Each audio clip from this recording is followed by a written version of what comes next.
හරි thank you mic off කරලා දෙන්න හරි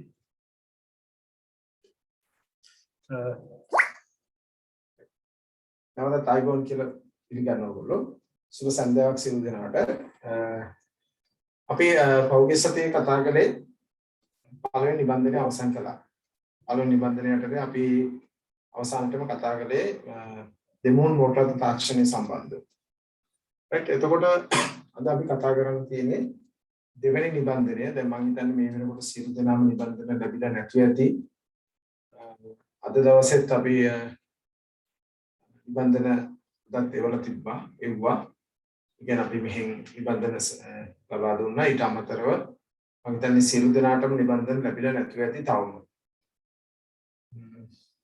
කමක් නැහැ නිබන්ධන එනතුරු අපි පොඩක් අද මම පාඩම් පටන් අරගෙන යනවා ඔයගොල්ලෝ නිබන්ධන මේ සතිය ඇතුළත කෙසේ හෝ ලබා ගන්න ලබන දැන් අපහු අද බ්‍රහස්පතින්දා හෙට මේ අනිත් අපහු තියෙන අපේ ක්ලාස් එක උදේට ඒ වෙන විට බොහෝ විට මේ අද දාපු නිබන්ධන සමහර විට ලැබෙන්න ඉඩ තියෙන්නේ නැතුනොත් ලබන සතියේ බ්‍රහස්පතින්දා වෙනකොට සියලු දෙනාම නිබන්ධන ලබාගෙන තියාගන්න. මොකද නැත්නම් ටිකක් අපහසුයි පන්තිය කරගෙන යන්න.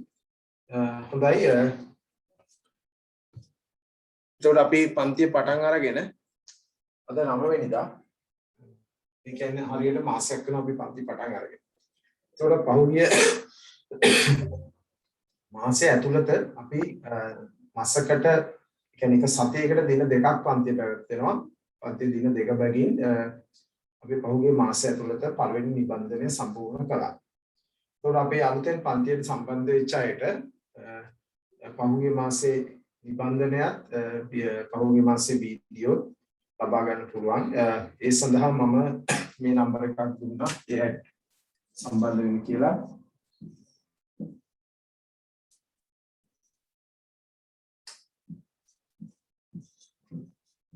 නමසිහායයි 97.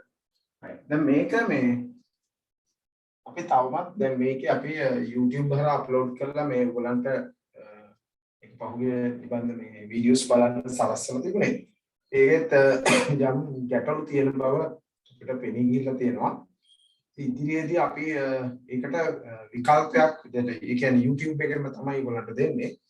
නමුත් අපි නිශ්චිත දිනයක් නම් කරනවා ලබන ඒ කියන්නේ මේ සතියේ දැන් අද ඇවිල්ලා බ්‍රහස්පතින්දා ලබන සතියේ අපි සෙනසුරාදාට හරියටම කියනවා ඔයගොල්ලන්ට දිනේ කවදාද කියලා. එතකොට සතියකට අපි එක දිනයක් ලබා දෙනවා බලන්න ඒකට සම්බන්ධ වෙ කියන්නේ බ්‍රහස්පතින්දා සහ සෙනසුරාදා කියන දවස් දෙකේ පන්තියට සම්බන්ධ වෙන්න බැරි වෙච්ච අයට දිනයක් දෙනවා. එදා දිනේ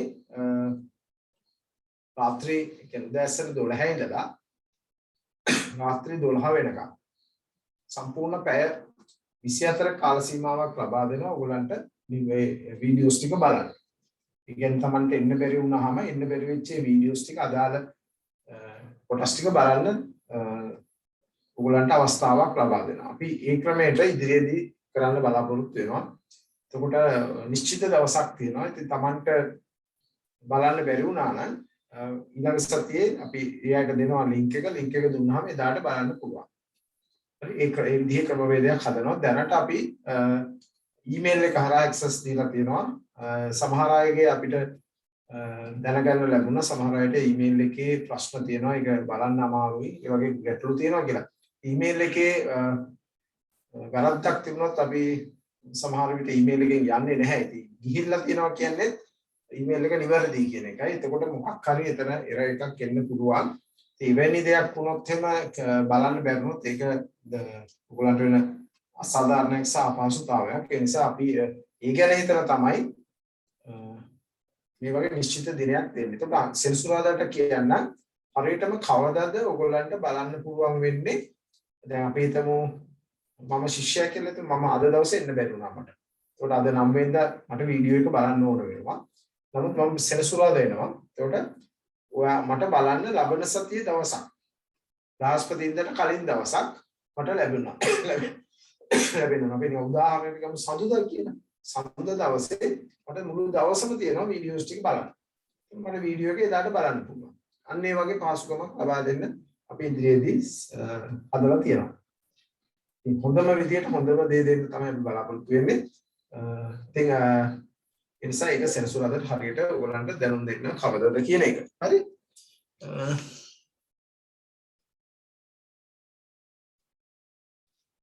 ඔව් කලින් වීඩියෝ ටිකත් ඒක තමයි. කලින් වීඩියෝ ටික දැන් කවුරු හරි බලලා නැති අය ඉන්නවා නම් ඒ අයටත් මේ විදිහට වීඩියෝස් ටික බලන්න ලබා දෙනවා. ඒ විතරක් නෙමෙයි අපි හිතමු මම කියවනේ අලුතෙන්ම සම්බන්ධ වෙන අයට ඒගොල්ලන්ට ගැටලුවක් නැහැ. ඒගොල්ලන්ට පහුගිය මාසේ පුරාවටම ඒ අදාළ වීඩියෝස් ටික ඔක්කොම බලන්න ඒ අයට දෙනවා. ඒකට මේ නම්බර් එකට කතා කරලා මොකද්ද වෙන්න ඕනේ කියන විස්තර ටික දැනගන්න. ඒතර නිබන්ධනය සහ ඒ අවශ්‍ය දේවල් ලබා ගන්න කොහොමද කියන එක මේ අංකයට කතා කරනහම ඔයාලට දැනගන්න ලැබෙයි. හරි. ওই ටික තමයි මට කියන්න තියෙන්නේ. ඊළඟට මේ පන්තියේ මේ ගොඩක් අය දැන් මේ පන්තියේ ප්‍රමාණය ළමයි ටික ප්‍රමාණය ගත්තොත් ගොඩක් වෙලාවට මේ වීඩියෝස් වලට යන්න තියෙන ඉඩ වැඩි කරගන්නවා. ඒ කියන්නේ වැඩි කරගන්නවා කියන්නේ ගොඩක් වෙලාවට සාමාන්‍ය පන්ති තියෙන වෙලාව මගහැරලා ඒ වෙලාවට ඉන්න සම්බන්ධ වෙන්නේ නැතුව පසුව වීඩියෝ එකට සම්බන්ධ වෙනවා. මේ ප්‍රවණතාවය නම් ඒ තරම් හොඳ නෑ. ඇත්තම කතාව. මොකද හේතුව ඒකෙදී මේ දැන් කවුරු හරි දෙමාපියෝ මේකට සම්බන්ධ වෙලා ඉන්නවා නම් දැනගන්න. ඒ වෙලාවේ කරන්නේ මොකද අපි දැන් පැය දෙකයිනේ වීඩියෝ එක. ළමයි බොහෝ විට මේ පැය දෙක වීඩියෝ එක නරඹන්න විශාල කාලයක් ගන්නවා. ඒ කියන්නේ ඒක කඩ කඩ බලන්නේ. ඒ අතර ඒගොල්ලෝ ඉන්ටර්නෙට් එකකින් වෙන ගිහින් ගහනවා වෙන ඒවට යනවා. ඒ වගේ ඒ අවස්ථාවේ වෙන ප්‍රයෝජන ගන්නවා. ඒ හින්දා දෙමාපියෝ එක දැනුවත් වෙලා ඉන්න වීඩියෝ එක බලන්න නෙමෙයි වඩා හොඳ සාමාන්‍ය පන්තිය තියෙන වෙලාවෙදී සම්බන්ධ වෙන්න තියෙන ඉඩකඩ තමයි හොඳම දේ කියන එක. ඒක මතක තියාගන්න. මොකද එවැනි පැමිණිලි ඕන තරම් ලැබිලා තියෙනවා. දැන් පෞද්ගලික සතියේ එවැනි පැමිණිලා 2020 ගේ පන්තියක ආවා. පාන්දර 2යි කිව්වා ඒ තාත්තා කිව්වා මට මේ පාන්දර 2යි සර් මෙහෙම පුතා පුරාවේ ලැබ් එකේ ඉන්නවා මම මොකද කියලා ඇහුවාම දැන් පොඩ්ඩකට ඉස්සෙල්ලා එරන්සර් පන්ති ඉවරුනේ කියලා ඇහුවා. ඉතින් මට කතා කළා එක රෑ එක විතර වෙනකන් සර් පන්ති තිබ්බද. හරි මගේ පන්තියක් යනවා 11:45ට ඉවර වෙන්නේ ඒක. එතකොට ඒක ඇවිල්ලා පේපර් ක්ලාස් එක අද දවසේ යන අද දැන් මේ වෙලාවට 8:00ට පටන් ගන්නවා ඒක. ඒක යන්නේ Google Classroom එක කරා. ඒක මම ඕනේ නැහැ. ඒක යන්නේ ෂෙඩියුල් කරලා යන පන්තියක්. ඉතින් ඒක පේපර් එක ලියන්න තියෙන්නේ. ඒක 11:45ට ඉවරයි. ඒක එක වෙනකන් යන්නේ නැහැ පන්තිය. හරි. ඒ වගේ දේවල් කියලා තියෙනවා. ඉතින් මේ ඒකත් දෙමාපිය වශයෙන් පොඩ්ඩක් කවුරු හරි දෙමාපියෙක් ඉන්නවනම් සම්බන්ධ වෙනවා නම් දැනගන්න. හරි. එතකොට රාත්‍රී කාලේ පන්ති මේ විදිහට දාන්න හේතුව තමයි දහවල් කාලේ දැන් සාමාන්‍ය පාසල් කාලේදී දහවල් කාලේදී පාසල් ඔන්ලයින් තිබුණා. ඒ නිසා අපි රාත්‍රී කාලේ දාලා තියෙන්නේ. අනිත් එක රාත්‍රී කාලේ ගොඩක් පහසුයි ගොඩක් අයට. ඒ නිසා තමයි අපි රාත්‍රී කාලේ දාලා තියෙන්නේ. එතකොට අපි මොකද පන්ති දෙකක් තියෙන නිසා එකක් උදේ වරුවේ දාලා තියෙනවා. අනිත් එක ඇඳ වරුවේ දාලා කියන්නේ. කවුරුරි කතා කළාද? හරි. එහෙනම් අපි පන්තියේ පටන් ගමු. දැන් පොඩ්ඩක් ප්‍රමාද වුණා පන්ති පටන් ගන්න. මම මේ ඇත්තටම කියනවා පන්ති පටන් ගන්න ප්‍රමාද වෙන හේතුව මේ අර ක්ලාස් එකේ 8:00ට යන පේපර් ක්ලාස් එකේ විභාගෙට පෙනී ඉන්න ළමයි අයියලාගේ අක්කලාගේ පන්තියක්. ඉතින් මේ පන්තියේ පේපර් එක ෂෙඩියුල් කරන එකේ පේපර් එක කරෙක්ෂන් ටිකක් පොඩ්ඩක් හදලා ඒක ඉවර කරගන්න බැරුණා. ඒ කරෙක්ෂන් එක ඉවර කරලා තමයි ඔය පේපර් එක අප්ලෝඩ් කරලා ඊට පස්සේ ඒගොල්ලන්ට ලින්ක් එක ඔක්කොම ගෲප් වලට දාලා ඒ ටික කරලා අවසන් වෙනකොට ඇත්තටම 7:10 විතර වුණා. ඊට පස්සේ තමයි මම පන්තියට සම්බන්ධ වෙන්න ආවේ. හරි. ඒකයි උනේ. ඉතින් මොකද ඒ වගේ එකක් අපි මේ මටම කරන්න සිද්ධ වෙන දෙයක් නිසා මොකද අපි මෙවර මේ මාසේ මුල ඉඳලා අද පළවෙනි දවසේ මේ මාසේ පටන් ගන්න මේ ක්ලාස් රූම් එකේ මේ කියන්නේ අලුතෙන් පේපර්ස් පටන් ඒ කියන්නේ පේපර් ක්ලාස් එක අපි දිගටම යන එක නමුත් මොඩල් පේපර්ස් පටන් ගන්න පළවෙනි දවසේ නිසා අද මොඩල් පේපර් එකක් තිබුණා ඒ අයට දෙන්න. ඒ මොඩල් පේපර් එකේ කරෙක්ෂන් කීපයක් තිබුණා කරන්න. කරෙක්ෂන් ටික කරලා තමයි පේපර් එක දාන්න සිද්ධ වුනේ. හොඳයි. අපි එහෙනම් අද මම කතා කරන්න බලාපොරොත්තු වෙනවා. අපි අර ඉගෙන ගත්තනේ මේ එන්ජින් එක කියන කොටස. ඒතකොට එන්ජින් එක ගත්තාම මේ අපි පොඩ්ඩක් අපෙන් කතා කරලා එමු. එන්ජින් එක කියන කොටස එන්ජින් is a engine බඳ සහ තෙල් දෙන මෙන්න මේ කියන කොටස් මේ කොටස් තුනෙන් සමන්විත එකක් නිසා මේ කොටස් තුනම සමන්විත එකක් නිසා මෙන්න මේකෙන් තමයි එන්ජිම නිර්මාණය වෙලා තියෙන්නේ. එතකොට අපි මොටරත් එක පද්ධති විදිහට පද්ධති රාශියක් අපි ගිය සති කීපය ඇතුළත අර ක්‍රියාකාරී මූලධර්ම මේවා ගැන කතා කරන අවස්ථාවන්හිදී අපි මූලිකවම කිව්වා මෙන්න මෙවැනි පද්ධති ගණනාවක් එන්ජිමක තියෙනවා කියලා. විශේෂයෙන් ගත්තොත් සිසිල් පද්ධතිය, ජලන පද්ධතිය, සම්ප්‍රේෂණ පද්ධතිය, ඊළඟට සුක්කානම් පද්ධතිය, තිරිංග පද්ධතිය, අවලම්බන පද්ධතිය. හරි. මේ විදිහට විදුලි පද්ධතිය තව කොටස් තුනකට ওই වගේ පද්ධති ගණනාවක් එන්ජිම තුල තියෙනවා මේ මොටරත් එක අන්තර්ගතයි කියලා කිව්වා. මෙන්න මේ පද්ධති ටික තමයි අපි දැන් අද ඉඳලා සාකච්ඡා කරන්න හදන්නේ. දැන් පද්ධති සාකච්ඡා කරනකොට මේ පද්ධති වල විශේෂයෙන් පටන් ගන්න මේ පද්ධති සාකච්ඡා කරන්න පටන් ගන්න මූලික වෙන පද්ධති කිහිපයක් මම තෝරාගෙන තියෙනවා. ඒකට හේතුව තමයි මෙන්න මේ කතා කරන එන්ජිම කියන එක. මේ එන්ජිමේ අන්තර්ගත පද්ධති කියලා. එන්ජිමේ අන්තර්ගත පද්ධති. එන්ජිමේ අන්තර්ගත පද්ධති කියන්නේ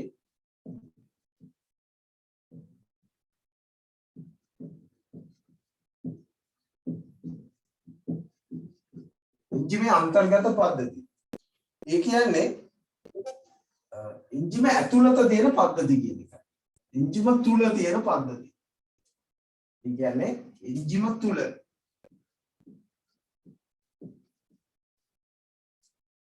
right දැන් අපි තිරිංග පද්ධතිය ගත්තා. තිරිංග පද්ධතිය මොටරත් එක තියෙන අත්‍යවශ්‍ය පද්ධතියක්. නමුත් මේ පද්ධතිය එන්ජිම තුල තියෙන පද්ධතියක් නොවේ. නිසා මේ එන්ජිම තුල තියෙන පද්ධති පැහැදිලිවම එන්ජිමේ කාර්යයන්ට ඍජුවම සම්බන්ධ වෙන පද්ධති. ඒ වගේම තමයි එන්ජිමේ ශක්ති උත්පාදනයේ පැත්තෙන් ගත්තොත් මේ ජොලන ක්‍රියාවලිය එහෙම නැත්නම් දහන ක්‍රියාවලියට බොහෝ දුරට සම්බන්ධකමක් දක්වන පද්ධති. ඒ නිසා අපි එන්ජිමේ අන්තර්ගත පද්ධති තුනක් හඳුනාගෙන තියෙනවා. එකක් තමයි ජොලන පද්ධතිය. ජොලන පද්ධතිය. දෙවෙනි එක අපි සලකනවා සිසිලන පද්ධතිය. සිසිලන පද්ධතිය. තුන්වෙනි එක අපි සලකනවා 1 2 3 ස්නේහක පද්ධතිය.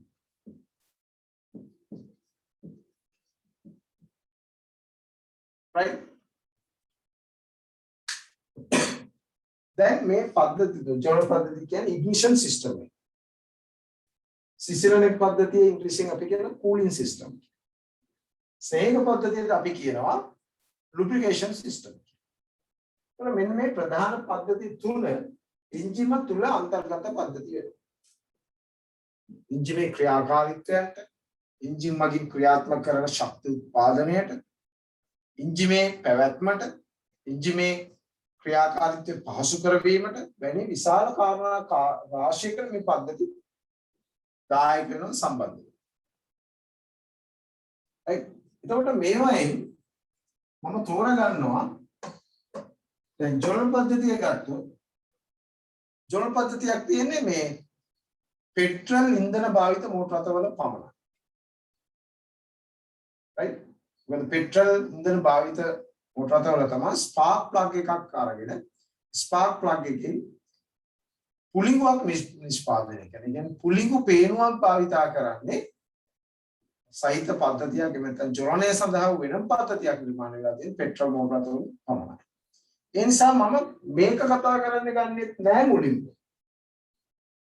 පොදුයි මේ දෙකම. සිසිලන සහ ස්නේහික පද්ධතිය. ඒ නිසා මම කලින්ම පටන් ගන්නවා මේ පද්ධති වශයෙන් සාකච්ඡා කරන්න සිසිලන පද්ධතිය. ඒතකොට සිසිලන පද්ධතිය තමයි අද අපි කතා කරන්න හදන්න මාතෘකාව. මේක ඕනෑම ඉන්ධනයක් භාවිත කරන විශේෂයෙන් අපි කතා කරන පෙට්‍රල් සහ ඩීසල් කියන ඉන්ධන. මේ ඉන්ධන වර්ග දෙකම භාවිත වන මෝටර රථ එන්ජින් වල මේ සිසිලන පද්ධතියක් තියෙනවා. right. එහෙමනම් අපි අද මේ සිසිලන පද්ධතිය ගැන කතා කරමු. right. මේ කතා කරන ගමන් ඔයගලන්ට යම් යම් රූප සටහන් කීපයකුත් මම ඔයගොල්ලොත් එක්ක ෂෙයා කරන්න බලාපොරොත්තු වෙනවා. right. හොඳයි. නිබන්ධන හැමෝටම නැති නිසා මට නිබන්ධනය අරගෙන දැන් කතා කරන්න ටිකක් අමාරුයි. නමුත් නිබන්ධනය ආශ්‍රය කරගෙන කතා කරන්න සිද්ධ වෙනවා. නමුත් ඔයගොල්ලෝ මාතෘකා විදිහට ලියා ගන්න පොතේ ලියන්න.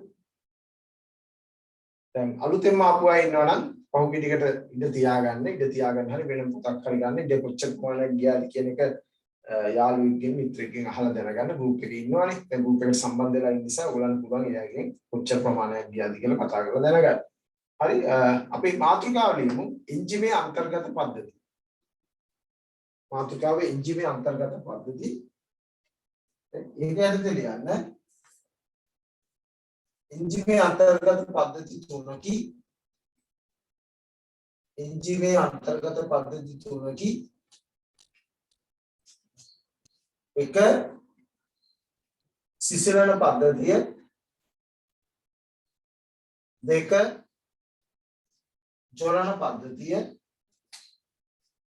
තුන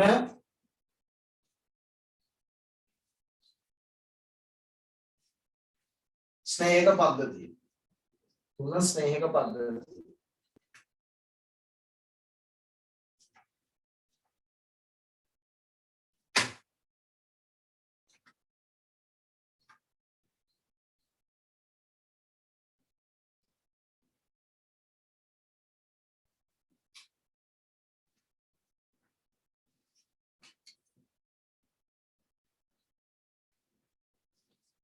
right.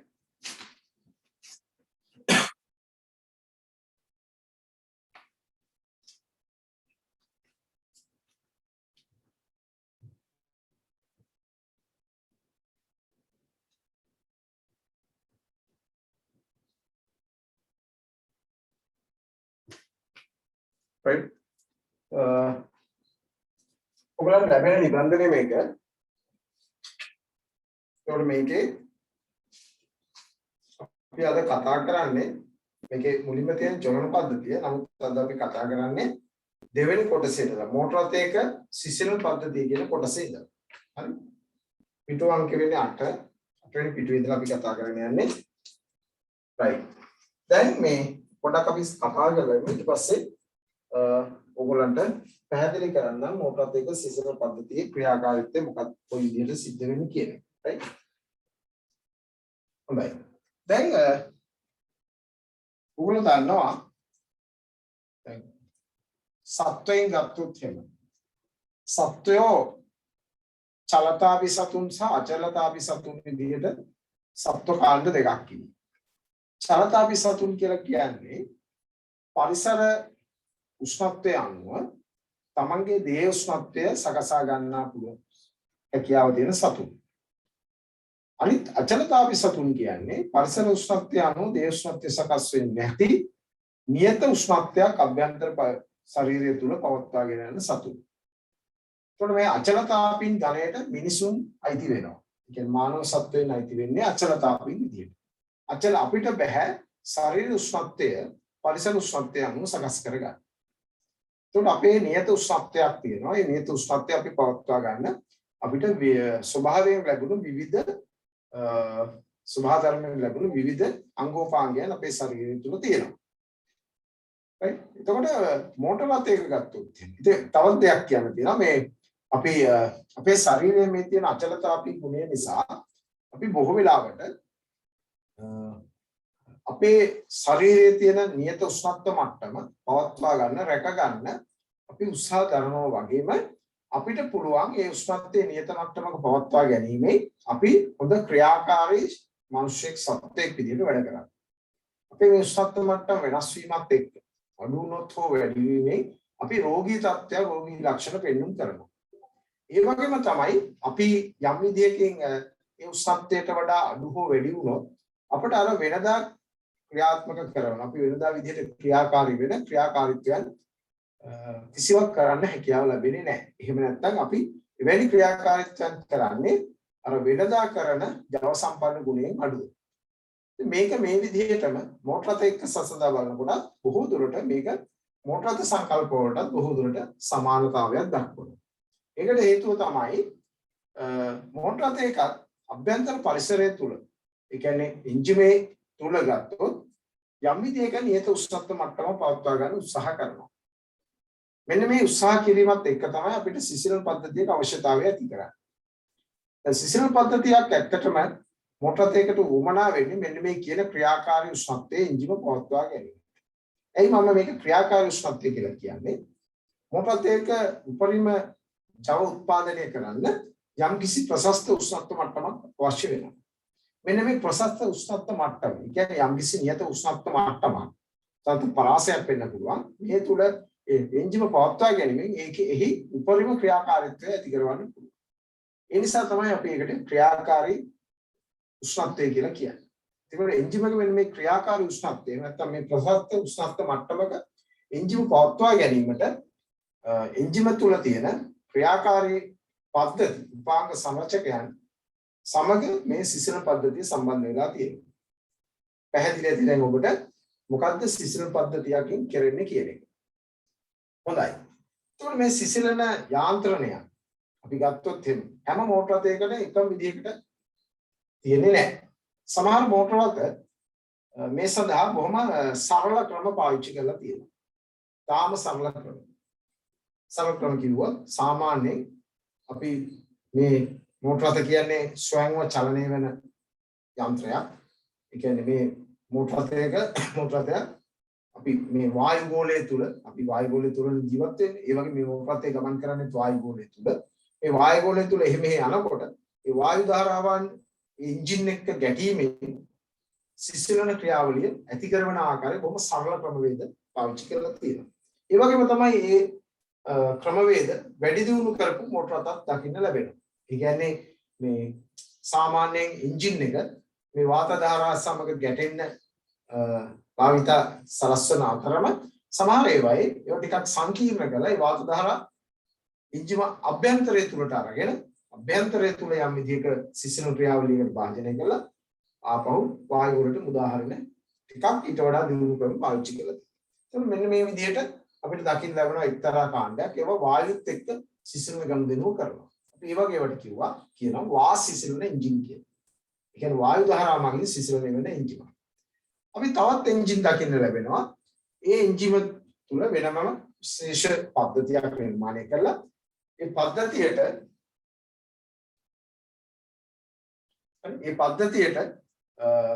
වෙනම විශේෂිත උපාංග සංරචකයන් සම්බන්ධ කරලා විශේෂ රේඩියේටර් එක කියලා කොටසක් අපි ඒකට කියනවා සිංහලෙන් විකිරකය කියලා. ඒ වගේම ඒවට ජලය එකතු කරලා මේ ද්‍රවයක්ම සමහර ජලයේ සමහර කූලන් විවිධ අපි ගත්තොත් එහෙම හයිඩ්‍රොලික් කියලා ගමු. ද්‍රවමය තරලයක් භාවිත කරලා මේ සිසිලන යාන්ත්‍රණය ක්‍රියාත්මක කරන සංකීර්ණ පද්ධති පාවිච්චි කරලා තියෙනවා. ඒතර මේ සිසිලන යාන්ත්‍රණය ක්‍රියාත්මක කරන තරල පද්ධති භාවිත කිරීම, ද්‍රව තරල පද්ධති භාවිත කිරීමේදී ඒවයේ යම් යම් වෙනස්කම් දකින්නට ලැබෙනවා. එතකොට අපිට පැහැදිලිව පේන එකක් තමයි වාස් සිසිල් පද්ධතියක් සහ ද්‍රව සිසිල් පද්ධතියක් මේ මෝටර රථවල අන්තර්ගතයි. right මෙන්න මේ ටික තමයි අපි ඊටාම සංක්ෂිප්තව කතා කරන්න යන්නේ. පැහැදිලි? right. එහෙමනම් අපි මේක මුලින් ඉඳලාම අදිරින් අදිරට අපි කතා කරගෙන යමු. කොහොමද මේ සිසිල් පද්ධතියේ සිසිල් යාන්ත්‍රයක් සිද්ධ වෙන්නේ කොහොමද? මේ වගේ දෙයක් මූලධර්මය මොකක්ද? එතකොට මේ සිසිල් යාන්ත්‍රයේ සඳහා යොදාගෙන තියෙන උපාංග සමච්චය මොනවද? එතකොට මේ වැදී එන්ජින් එකට මොකක්ද තියෙන වාසිදායක තත්ත්වයන්? මේ වැදී දුර්වලතාවයන් මොනවද? මෙන්න මේවා අපි කතා කරන ගමන් අවශ්‍ය කරන රූපසටහන බලන්න. right. අපි මාතෘකාව ලියාගත්තා එන්ජින් අන්තර්ගත පද්ධති. ඊට පස්සේ පද්ධති කිහිපයක් ලියුවා. මාතෘකාව ලියා ගන්න සිසිලන පද්ධතිය. සිසිලන පද්ධතිය. අපි ඒකට කියනවා කූලින් සිස්ටම් කියලා. සිසිලන පද්ධතිය.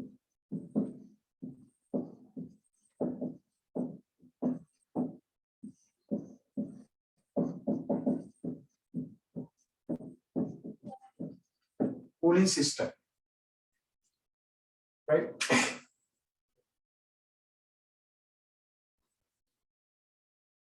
ලියා ගන්න.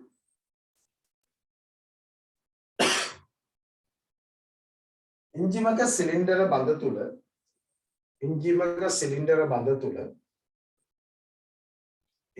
සිලින්ඩර බඳ තුල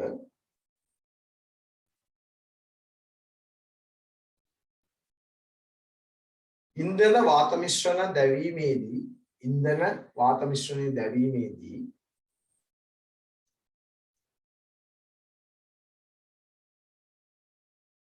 විශාල තාප ප්‍රමාණයක්ද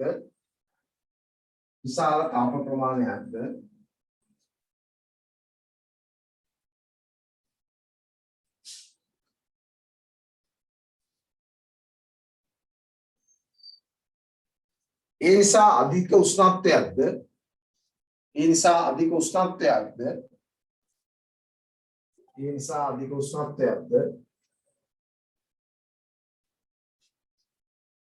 ඇති වේ.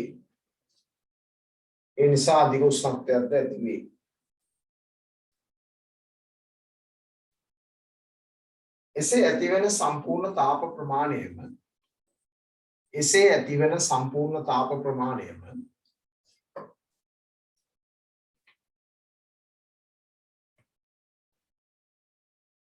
යාන්ත්‍රික ශක්තිය බවට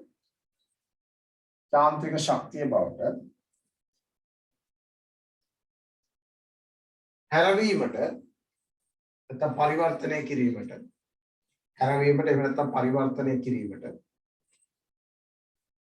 හැකියාවක් උදේ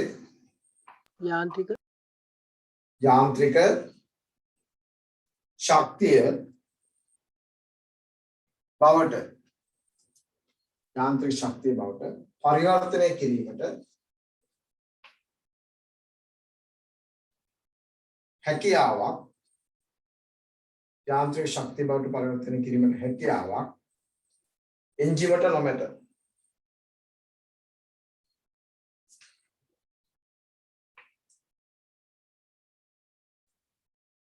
එම තාපයෙන් යාන්ත්‍රික ශක්තිය බවට පරිවර්තනය වන්නේ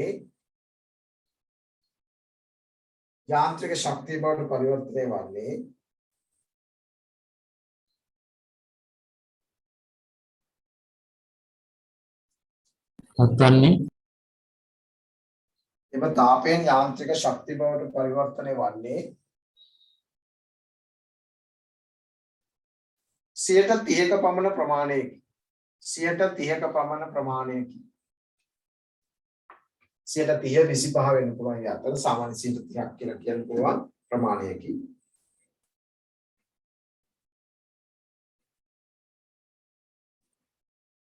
තවත් 35ක් පමණ ප්‍රමාණයක්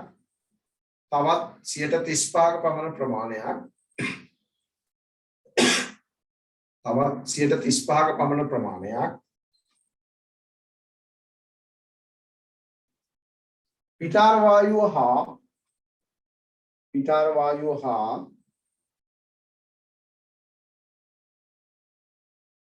පිටාර වායු හා ස්නේහන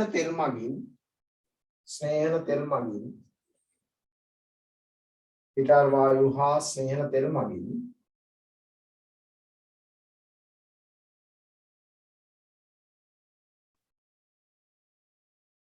ඉවත් කරන අතර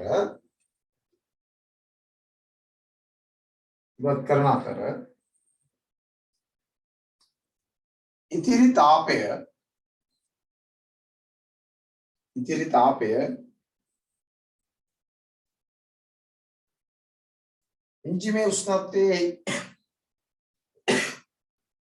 එන්ජිමේ උෂ්ණත්වය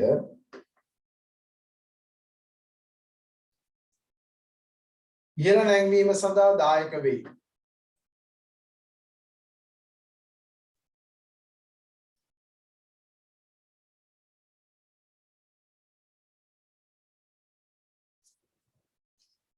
එන්ජිමේ උෂ්ණත්වය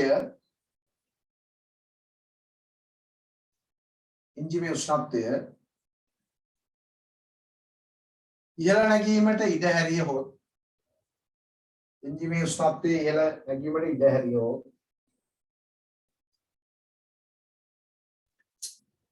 ස්වල්ප වේලාවක් තුලදීම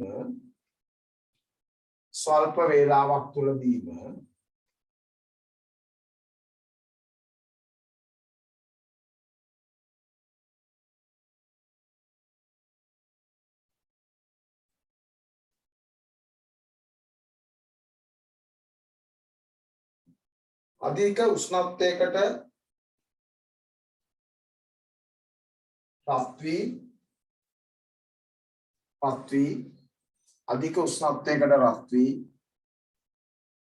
ස්නේහන තෙල්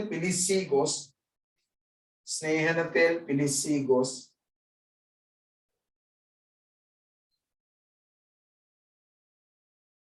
චලිත කොටස් අතර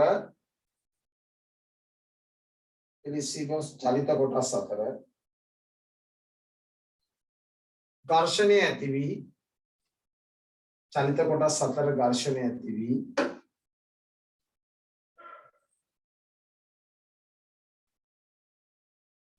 කොටස් ගෙවී යයි.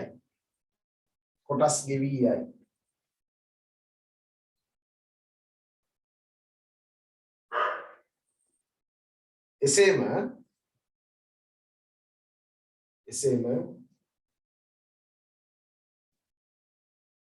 එන්ජිමේ වැල්ව හා පිස්ටන වැනි කොටස්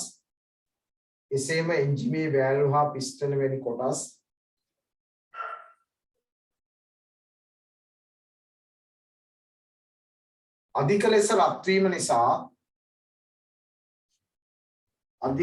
රත් වීම නිසා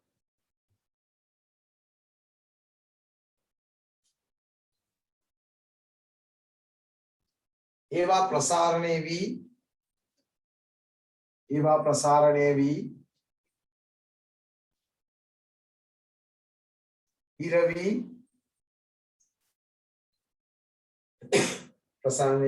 වී ගොස්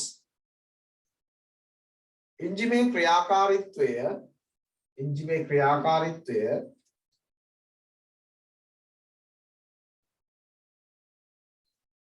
සම්පූර්ණයෙන්ම ඇන හිටි.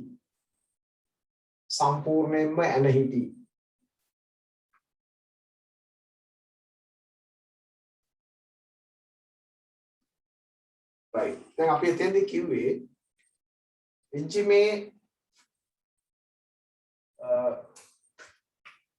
පත්වීමත් සමග ඒ කියන්නේ එන්ජිමේ ඇති කරන උෂ්ණත්වයත් එක්ක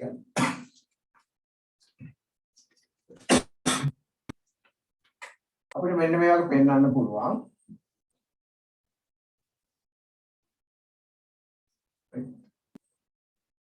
අපිට මෙතනින් උපරිමය දෙන්න පුළුවන් 25ක් වගේ ප්‍රමාණයක් 25ක් එහෙම නැත්නම් 30ක් කියලා කියන්නත් පුළුවන්. ඵලදායි ජවය. ඒ වගේම 10%ක වගේ ප්‍රමාණයක්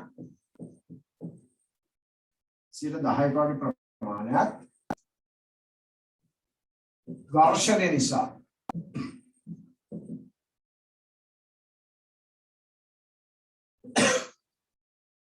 ඝර්ෂණය නිසා හානි වෙනවා. හානි වේ.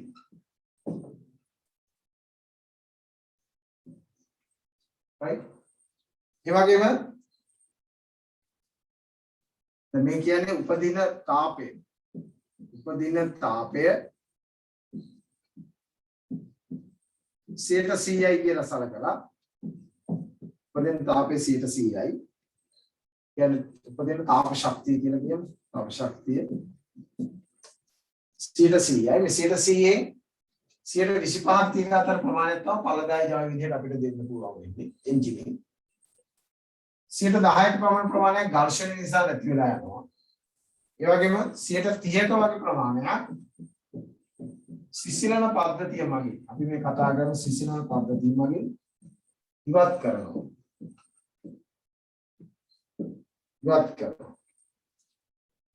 ඊළඟට සිසිලන 35ක ප්‍රමාණයක් එන්ජිමේ පිටාර වායු හරහා පිටාර වායු මගින් ඉවත් කරනවා.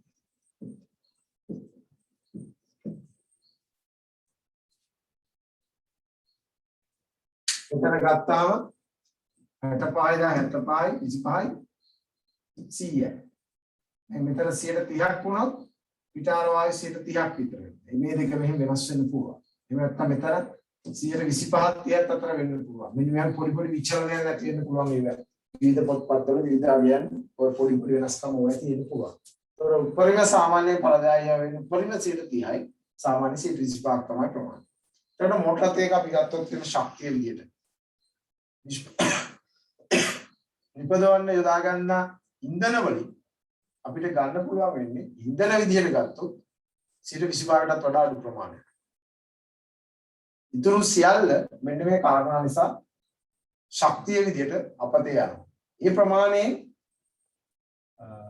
වැඩි ප්‍රමාණයක් සිසිලන පද්ධතියයි පිටාර වායු මගුලේ ඉවත් කරනවා. ඒ කියන්නේ 65ක් විතර ඉවත් කරන්නේ ඒකේ. right. පැහැදිලිද? right. මේක ලියන්න අවශ්‍ය වෙන්නේ නැහැ. මේක නිබන්ධනයේ තියෙනවා. නිබන්ධන ගත්තාම ඔයගොල්ලන්ට බලන්න පුළුවන්. right. මේ තියෙන්නේ සාමාන්‍ය මෝටර් එකක උත්පාදනය කරන ශක්තිය කොයි විදිහටද වැය වෙන්නේ කියන එක. එතකොට සිසිලන පද්ධතිය කියන එකට විශාල කාර්යභාරයක් මේකේ අත් වෙලා තියෙනවා. එතකොට මේ සිසිලන ක්‍රියාවලිය නොකළොත් එන්ජින් එක ඇත්තටම වුණොත් දැන් මේ ඔක්කොම ශක්තිය ගන්න බෑ කිසිසේත් මේ වැනි පද්ධතිය නිර්මාණය කරන්න බෑ අපට. යම් විදියකින් මේ සිසිලන පද්ධතිය අකාර්යක්ෂම වුණොත් මේක මේ තත්ත්වෙ විතත් වෙනස් වෙනවා. සිසිලන පද්ධතියේ පූර්ණ කාර්යක්ෂමතාවය තිබුණොත් තමයි මෙවැනි ප්‍රතිඵලයක් ගන්න පුළුවන් වෙන්නේ. ඒකට සිසිලන පද්ධතියේ ක්‍රියාකාරීත්වය අපි පුළුවන් තරම් හැකි දුරකට මෝටරයට අවශ්‍ය කරන විදිහේ උසස්ත මට්ටමක පවත්වාගෙන යාමට පද්ධතිය නිර්මාණය කරලා තියෙනවා. right. අපි ලියාගන්න ඊට පස්සේ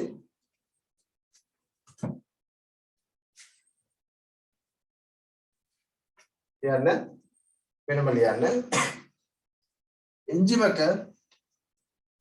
එන්ජිමක සිසිලන පද්ධතියෙන් සිදුවන එන්ජිමක සිසිලන පද්ධතියෙන් සිදුවන කාර්ය වියුත්තේ එන්ජිමේ සිසිලන පද්ධතියෙන් සිදුවන කාර්ය වියුත්තේ උපරිම කාර්යක්ෂමතාවක් ඇතිවන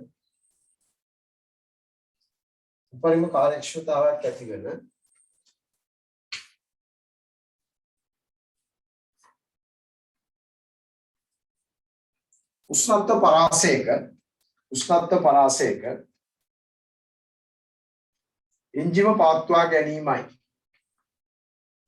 එන්ජිම පවත්වා ගැනීමයි. right. අපිට ටියුබ් එකේ ළඟට තියෙනවා මේ කාර්යක්ෂමතාවයක් ඇති කර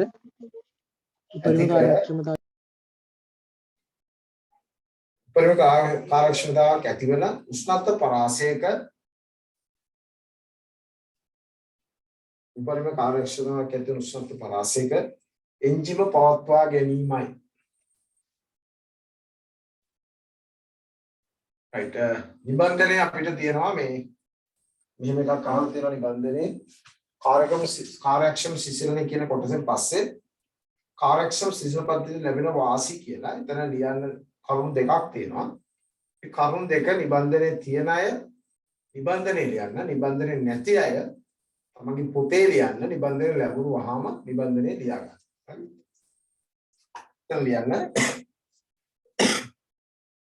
කාර්යක්‍රම සිසිල් පද්ධතිය ලැබෙන වාසි. පළවෙනි කාරණය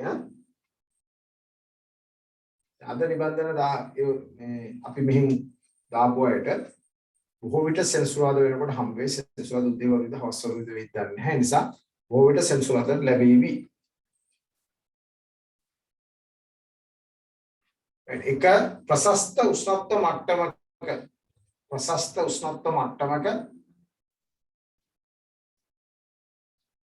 එන්ජිම පවත්වා ගැනීම නිසා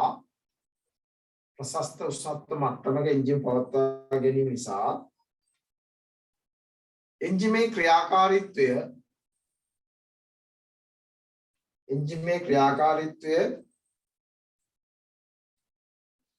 උපරිම වීමෙන්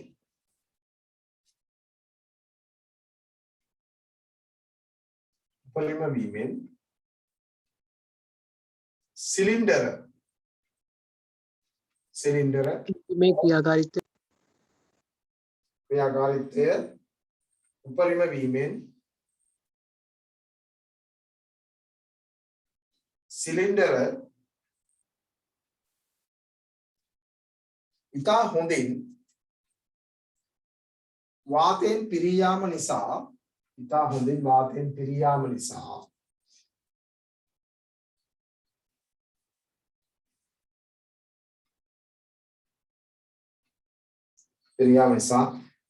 දහන ක්‍රියාවලියෙන්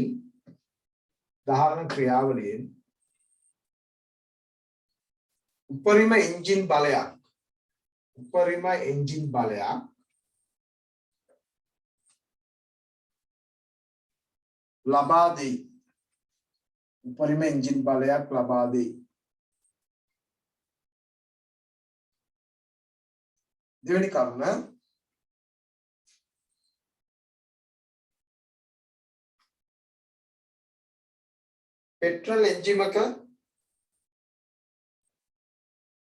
පෙට්‍රල් එන්ජිමක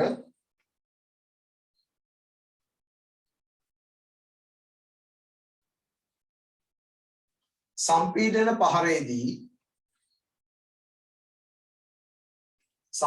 පහරේදී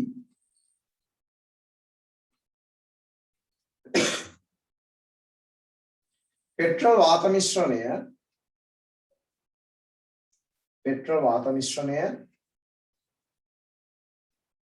ස්වයං දහනයක් සිදු නොවී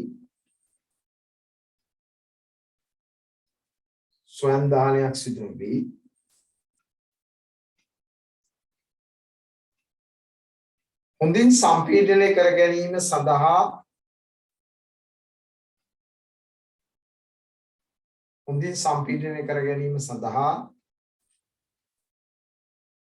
අවස්ථාවක්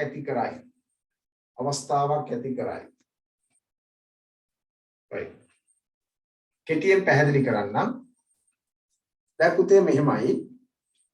පළවෙනි කාරණාව යටතේ අපි කිව්වා සිලින්ඩර බෝරයන් උෂ්ණත්වය ප්‍රසස්ත මට්ටමක පවත්වා ගැනීම නිසා සිලින්ඩර බෝරයන් හොඳින් වාතයෙන් පිරීලා හොඳ පහරකට ඒක අපි කියන දිගු පාරක් කියලා long stroke එකක් නිර්මාණය කර ගැනීමේ හැකියාවක් ලැබෙනවා.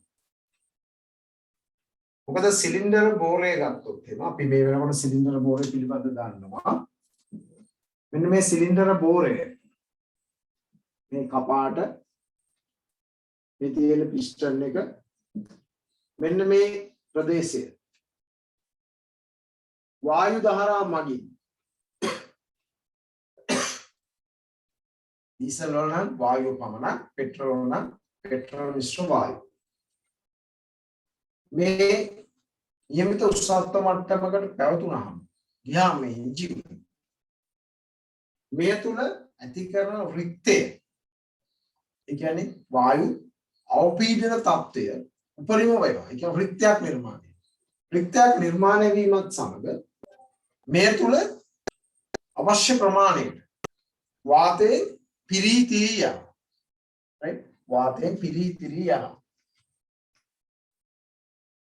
ඒ කියන්නේ අපි ගත්තොත් එහෙම මෙහි උපරිම පරිමාව පිරෙනවා.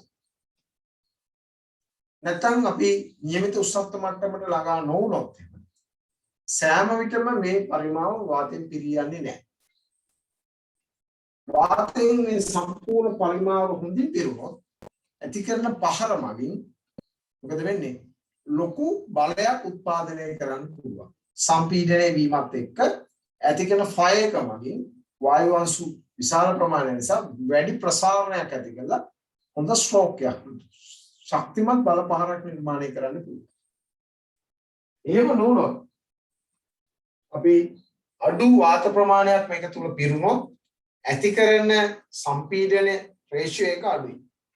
එතකොට මොකද වෙන්නේ? එතකොට ඇති කරන වායු ප්‍රසාරණය එක්ක ඇති කරන පරිමාව කුඩායි.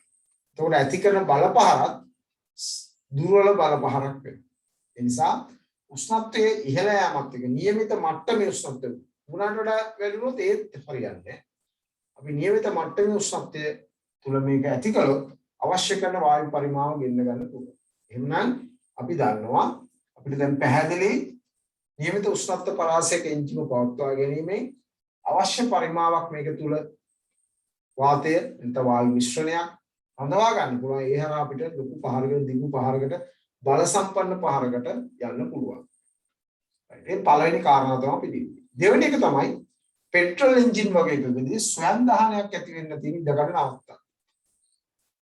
මම එකක් පැහැදිලි කරන්න. දැන් ඩීසල් සහ පෙට්‍රල් වල දහන ක්‍රියාවලිය පිළිබඳව ඔයගොල්ලෝ දන්නවා මේ වෙනකොට. අපි කියවා පෙට්‍රල් පුලිං ජෝලනයක් ඇති කරන්න කියලා. ඩීසල් වල ස්වයං ජෝලනයක් එහෙම නැත්නම් සම්පීඩන ජෝලනයක් ඇති කරනවා. එතකොට පෙට්‍රල් වලදී අපි පුලිංගුවක් විතරනේ තියෙන. පුලිංගු පේනුවක් තියෙනවා. මේ පුලිංගු පේනුවෙන් මෙතනින් ගින්දර ටිකක් ඒ වෙනත පුලිංගුවක් ඇති කරලා තමයි දහනය ඇති කරන්නේ. ඒ නිසා මෙතන ඇති කරන සම්පීඩන අනුපාතය අනුව පෙට්‍රල් ජෝල උෂ්ණත්වයට ආසන්න උෂ්ණත්වයකට ගේනවා මිසක් ජෝල උෂ්ණත්වයටම ගේන්නේ නැහැ. ඕ ඊට වඩා උෂ්ණත්වය වැඩි කරන්නේ නැහැ. එහෙම වුණොත් මොකද වෙන්නේ? මෙතනින් ගිනි ගැනීමට පුලිංගුවක් ඇති කිරීමට පෙර මෙතන ඇති කරන උෂ්ණත්වය නිසා ස්වයං ජෝලනයක් ඇති කරන්න පුළුවන්. ඒ කියන්නේ ඉබේ ගිනි ගන්න පුළුවන්. දැන් අපි ලැබු ගිනි වගේ ඒවා ඇති වෙන්නේ. අපි කවුරුත් ගිනි තියන්න ඕනේ නැහැ. උෂ්ණත්වය ඉහළ ගිහලා ජෝල උෂ්ණත්වයට ළඟා වුණාම ඉබේ ගිනි ගන්න. ඉන්ධන තියෙනවා, වාතය තියෙනවා, උෂ්ණත්වය ඇවිල්ලා දෙනවා. එතෙන්ට දැන් ගිනි ගන්න පුළුවන්. ඕනම අවස්ථාවක ගිනි ගන්න පුළුවන්. ගින්නක් ඇති වෙන්න පුළුවන්. ඒ අවශ්‍ය කරන සාධක ඔක්කොම සපුරලා තියෙනවා. මෙතෙන්දිත් එහෙම වෙන්න පුළුවන්. ඒ නිසා මෙවැනි පෙට්‍රල් ඉන්ධන භාවිත මෝටර අතේක පුලිං ජෝලන මෝටර එන්ජිමක් සහිත මෝටර අතේක කිසිම විටක මේ උෂ්ණත්වය ප්‍රශස්ත උෂ්ණත්ව මට්ටමට ඉහළට ගියන්නේ නැහැ. ප්‍රශස්ත මට්ටමේ පවත්වා ගන්නවා කියන්නේ පෙට්‍රල් එකක මේක ජෝල උෂ්ණත්වයට ආසන්නව පවත්වා ගන්නවා නිසා ජෝල උෂ්ණත්වයට ගෙනියන්නේ නැහැ. ඒක තමයි ඒකේ ප්‍රශස්ත උෂ්ණත්ව මට්ටම. එතකොට ඒ ප්‍රශස්ත මට්ටමේ තියාගත්තාම ස්වයං ජෝලනයක් ඇති කරන්නේ නැහැ. ඇති කරන් තියෙන තත්ත්ව නවත්තලා තියෙනවා. මොකද ඉන්ධන තියෙනවා එකේ ඔක්සිජන් තියෙනවා ජෝල උෂ්ණත්වය දෙලිගම පටස් කරලා ගිනි ගන්නවා. ඒ ජෝල උෂ්ණත්වය ගේන්නේ නැතුව ඊට පල්ලෙහා මට්ටමක තියෙනවා. අවශ්‍ය අවස්ථාවකදී ගින්දර ගෙනල්ලා ෆයර් කරනවා. ගින්දර ටිකක් ගාම දැන් ගිනි ගන්නවා. එහෙමයි කරලා තියෙන්නේ. ඒ නිසා ඒක ඊළඟ වැදගත් කාරණා. පැහැදිලිද? එතකොට මේ උෂ්ණත්වය පාලනය කරන්නේ සිසිල පද්ධතිය මගින්. උෂ්ණත්වය ඉහළට යන්න දෙන්නේ නැහැ. එහෙම ගියොත් මොකද වෙන්නේ? මේකේ ගිනි තියන ඒ කියන්නේ පුලිංගු ඇති කරන්නේ ඉස්සෙල්ලා ඉබේ ගිනි ගන්න. ඇඩ්වාන්ස් ඉග්නිෂන් එකක් ඇති කරනවා. ඉග්නිෂන් එක කලින් සිද්ධ වෙනවා. ඒකයි වෙන්නේ. ඉග්නිෂන් එක නෙමෙයි අතර වෙන්නේ. ඉග්නිෂන් එක අතර වැරදි වචන ඇඩ්වාන්ස් ඉග්නිෂන් කියන්නේ ඇඩ්වාන්ස් ෆයරින් එකක් වෙන්නේ. ෆයර් වෙන ගිනි ගැනීමක් වෙන්නේ. ඉග්නිෂන් එකත් පුලිංගුවක් ඇති කරනවා. පුලිංගුවක් ඇති වෙන්නේ ඉස්සෙල්ලා ෆයරින් එකක් වෙනවා. ඒ தත්ත්වය පාලනය කරලා තියෙනවා. එහෙනම් ෆයරින් එකක් වුණොත් ඒ ෆයර් වෙන එක වැඩක් නෑ. ඇයි? ඔයගොල්ලෝ මේ වෙනකොට දාන්නවා පිස්ටනේ මෙතනින් මුදුන් සීමාවට ආසන්න වෙනකොටයි තමයි මෙතන දහනය ඇති කරවන්නේ. එන්නේ එතෙන්දී දහනය කරවන්න ඕනේ. එතකොට තමයි පිස්ටනේ ඉහළට ගිහලා බලපාර ඇති කරලා පහළට එන්නේ. දැන් මේක මේ හැලියද ගියත් මොකද වෙන්නේ? වැඩක් නැහැ. ශක්තිමත් පහරක් ඇති වෙන්නෙම නැහැ. ඇයි මේ හැලියද ගියත් පිස්ටනේ තවත් ඉහළට ගිහිල්ලා ආපහු පල්ලෙහාට වෙනකොට පහර වැඩක් නැහැ. පහර ඒ කියන්නේ අවශ්‍ය ජවය නැහැ. පැහැදිලිද? ඒ නිසා මේ දෙවෙනි කාරණාව වශයෙන් තාම වැදගත් කාරණා දෙකක් ඔය මුලින්ම පැහැදිලි කරලා දුන්නා. හොඳයි අපි එහෙමනම් ලියාගමු.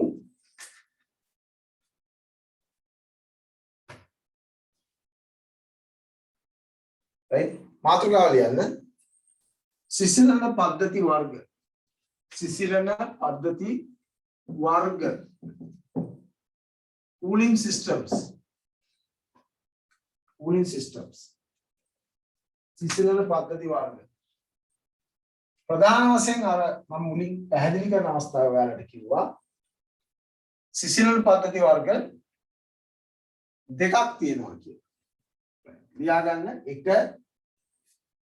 එක වාස් සිසිලන ක්‍රමය. එක වාස් සිසිලන ක්‍රමය. අපි ඒකට කියනවා air cooling system. air cooling system. right දෙක ද්‍රව සිසිලන ක්‍රමය. ද්‍රව අපි ඒකට ජල සිසිලන කියලා කියනවා. වැඩි බහුල භාවිත කරන ජල නිසා ද්‍රව එහෙම නැත්නම් ජල සිසිලන ක්‍රමය. ඒකට අපි කියනවා liquid cooling එහෙම නැත්නම් water cooling කියලා කියනවා.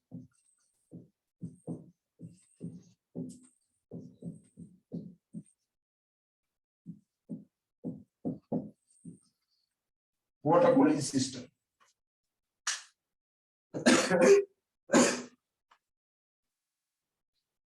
right. දැන් මේ දෙකම ගත්තොත් තරල. right අපිට පාඩමක් තියෙනවා තරල යාන්ත්‍රණ කියලා.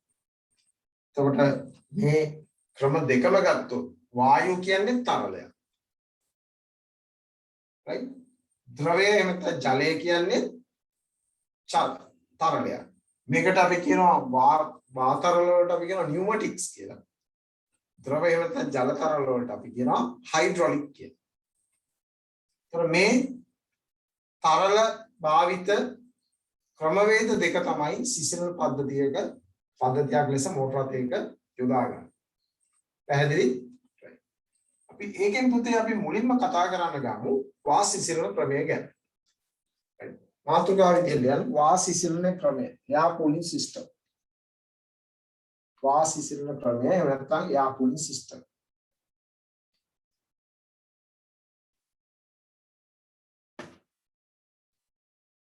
right දැන් මේ air cooling system එක ගැන කතා කරනකොට කලින් පොඩ්ඩක් ලියලා ඉමු ඊට පස්සේ පැහැදිලි කරමු. මම මේ ක්‍රම දෙකම පාවිච්චි කරන පන්තියේදී ඒක මතක තියාගන්න. සමහර අවස්ථාවේදී මම ඔයාලට පැහැදිලි කරලා ඉවරලා ලියන්න දෙනවා. සමහර අවස්ථාවේදී කරුණු ලියලා පැහැදිලි කරනවා. හරි? ක්‍රම දෙකම පාවිච්චි කරනවා. දැන් අපි කලින් ලියලා ඉමු. ලියන්න. වාස් සිසිලන ක්‍රමේදී එන්ජිම සිසිල් කරනු ලබන්නේ වාස් සිසිලන ක්‍රමේදී එන්ජිම සිසිල් කරනු ලබන්නේ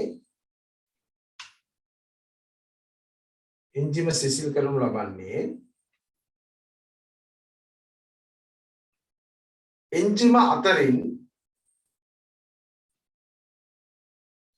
වාත ධාරාවක්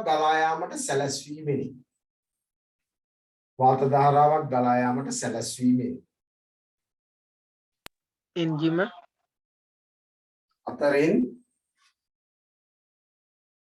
වාත ධාරාවක් ගලා යාමට සැලැස්වීමෙනි.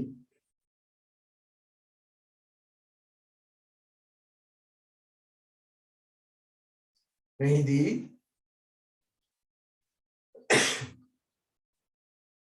එන්ජිමේ තියෙන තාපය කෙලින්ම වාත ධාරා මගින් උරාගෙන මෙහිදී එන්ජිමේ ඇතිවන තාපය කෙලින්ම වාත ධාරා මගින් උරාගෙන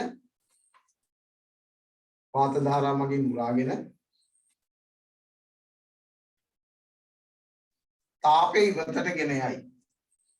තාපය ඉවතට ගෙන යයි.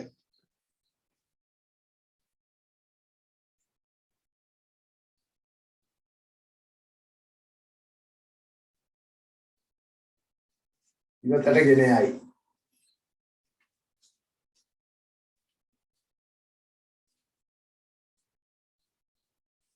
වෙනම ලියන්න. මේ ආකාරයට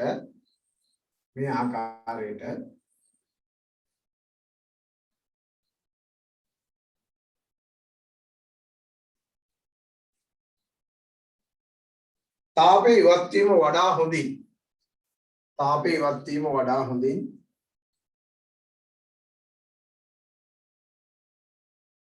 සිදු කිරීම සඳහා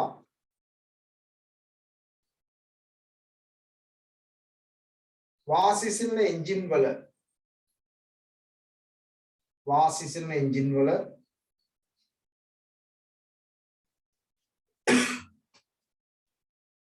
විවිධ ක්‍රමෝපායන් යොදා ඇත.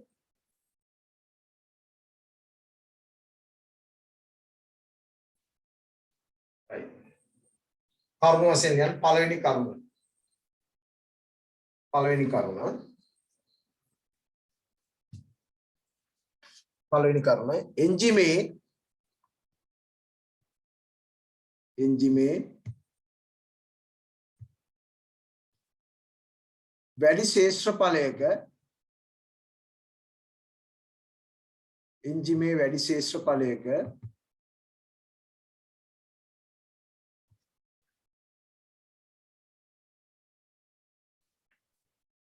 එන්ජිමේ වැඩි ශේෂ්ත්‍රඵලයක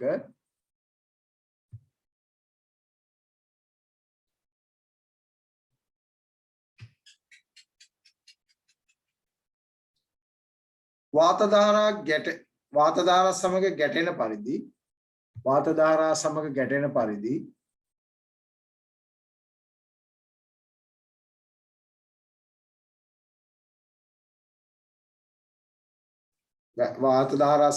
පරිදි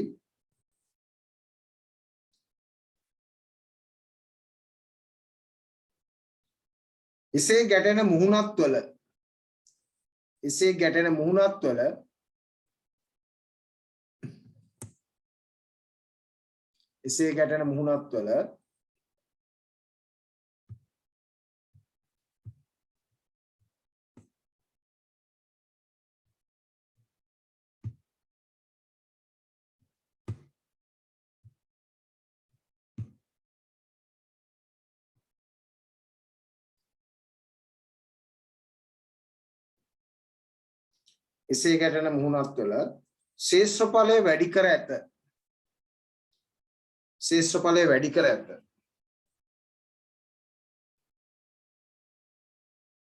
මේ සඳහා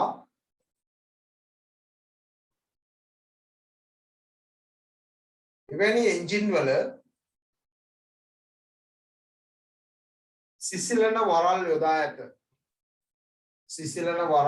ඇත. right. දැන් ඔයගොල්ලන්ට පේනවා ඇති.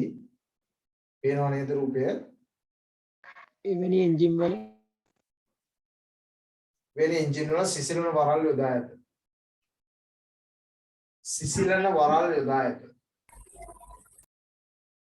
දැන් ඔයගොල්ලන්ට පේනව නේද රූප සටහන? ඔව් සර්. right. දැන් මේකේ ඔය metal pins කියලා තියෙනවා. Metal pins that facilitates better air cooling කියලා තියෙන්නේ. metal pins කියලා කියන්නේ මෙතන වායු වරල් කියන ඒවා. සිංහලෙන් අපි ඒකට කියන්නේ වායු වරල්. මොකද්ද වායු වරල් කියලා කරලා තියෙන්නේ? මේ වගේ තත්ත්වයන් ඔයගලන්ට මෝටර් සයිකල් එන්ජින් වල බහුලව දකින්න ලැබෙනවා. එතකොට මේකේ එන්ජින් බඳ කොටස කියන්නේ එන්ජින් එකේ සිලින්ඩර බෝරේ පවතින කොටස හරහා තමයි මේ මෙටල් පින්ස් තියලා හදලා තියෙන්නේ. ඒ කියන්නේ එන්ජිම නිෂ්පාදනය කරන අවස්ථාවේදී එන්ජිම අපි කියව නිෂ්පාදනය කරන්නේ බොහෝ විට වාතු කිරීමෙන් කියලා බ්ලොක් එකක් හදලා අච්චුවක් හදලා ඒකට මේ උණු කරලා මෙටල් එක උණු කරලා ලෝහය උණු කරලා වක් කරනවා. වක් කළාම ඒ අච්චුවේ හැඩයට මේක නිර්මාණය වෙනවා. ඒකට එකම ඒකකයක් විදිහට එකම ද්‍රව්‍යකින් නිර්මාණය කරපු ව්‍යුහයක් තමයි එන්ජිමක් කියන්නේ. ඉතින් අන්න එහෙම නිර්මාණය කරන අවස්ථාවේදී මේ මෙටල් පින්ස් වායු වරවලු ඒ ඩයි එකේ මේ අච්චුවේම නිර්මාණයක් විදිහට තමයි ගන්න. එතකොට තනි ඒකකයක් විදිහට එන්නේ. දැන් මේ තවදුරටත් අපි උත්සාහයක් බලමු මේකේ. ඔයගලන්ට පේන්නේ right මේ තියෙන රූප සටහන පේනව නේද?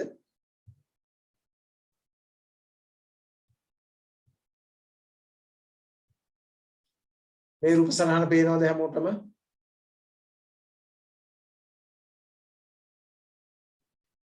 ඔව් සර්. දැන් මේ රූප සටහනේ ඔයගලන්ට පේනවා මේක හරස් කඩක් පෙන්ලා තියෙන්නේ. සිලින්ඩර බෝරයක් සහිත කොටසක වෑල්ලු දෙක තියෙනවා. දැන් මේ තියෙන එක වෑල් එකක්, මේ තියෙන අනිත් වෑල් එක කොටස. එතකොට මේ තියෙනවා මෙටල් පින්ස්, මේ තියෙන වටේම. එතකොට එකම එකකයකින් විහිදිච්ච තටු වගේ තමයි මේවා තියෙන්නේ. එතකොට මොකද වෙන්නේ මේකේ? මේ දහන කුටීරය තුල ඇති කරන, එහෙම නැත්නම් එන්ජින් හිස කොටසේ ඇති කරන මේවා ඇති කරන තාපය වැඩිම ඇති කරන්නේ වෙන්නේ එන්ජින් බෝරය තුල. මෙන්න මේ ඇති කරන තාපය මේ වායු වරල් හරහා බාහිර වායු ගෝලයට ගැටෙන්න සලස්වනවා. ඒ කොහොමද කරන්නේ ඒක? ඔය මෙටල් පින්ස් හරහා එනතව ලෝහය හරහා තාපය සන්නායනය වෙනවා. සන්නායනය වෙන්නේ වැඩි තැන ඉඳලා අඩු තැනට. ඒකට තාපය වැඩියෙන් උත්පාදනය කරලා තියෙන්නේ එන්ජිම ඇතුලේ. එතෙන් ඉඳලා බාහිර වායු ගෝලයේ අග්‍රයට පැත්තට වාතය ගලාගෙන සන්නායනය වෙනවා. ඒ සන්නායනය වෙන්නේ මේ පැත්ත සිසිල් පැත්තක්. සිසිල් පැත්ත කියන්නේ වාතයත් එක්ක ගැටෙන පැත්ත. නිතර වාතයත් එක්ක ගැටීම නිසා මොකද වෙන්නේ? මේ තාපය වාතයට විකිරණය හරහා මුදා හැරෙනවා. ඒකයි වෙන්නේ. එතකොට මේ මුදා හැරීමත් එක්ක නිරන්තර තාපය ගලාගෙන යනවා මේ මෙටල් පින්ස් හරහා වායු වරල් කෙලවරට. මේ ආකාරයට තමයි මේක සිසිලණය වෙන්නේ. ඔය එක ක්‍රමයක් යොදලා තියෙනවා. දෙවෙනි එක ලියන්න. වාසිසන එන්ජින් වල දෙවෙනි කරුණ වාසිසන එන්ජින් වල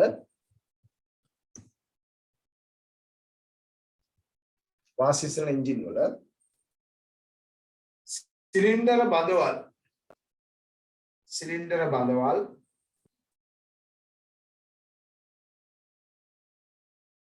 වෙන වෙනම පිහිටන පරිදි නිර්මාණය කර ඇත.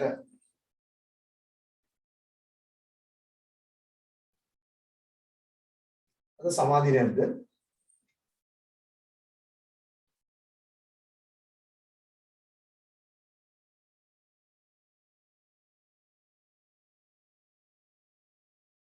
නිර්මාණය කර ඇත. එමගින් එහි වාතය ගැටෙන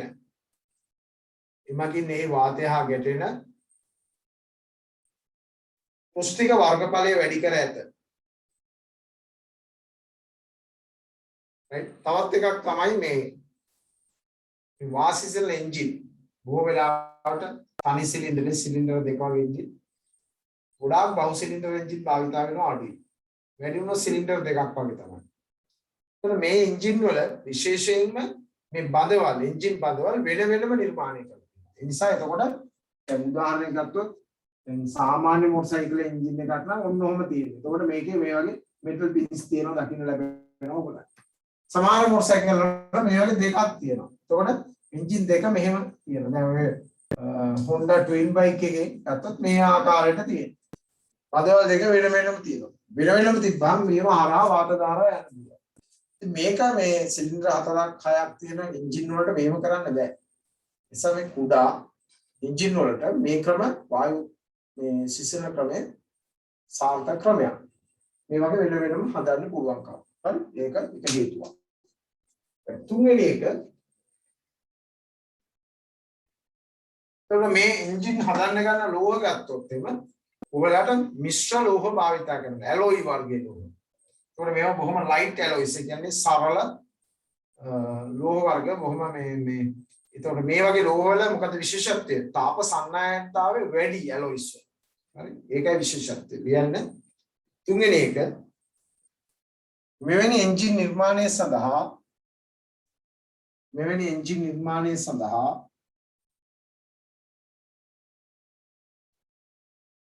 තාප සන්නායකතාව හොඳින් පවතින. සැහැල්ලු මිශ්‍ර ලෝහ අපි ඉංග්‍රීසියෙන් කියනවා light alloys කියලා.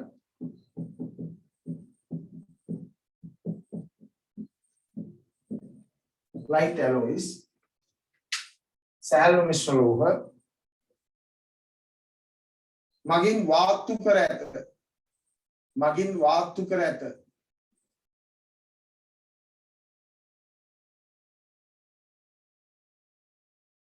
එමගින් එන්ජිමේ තාපය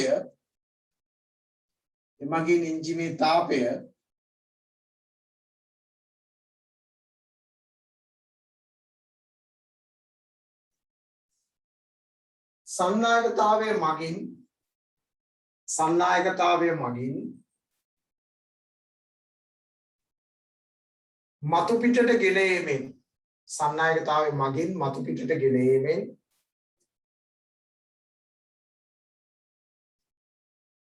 වඩා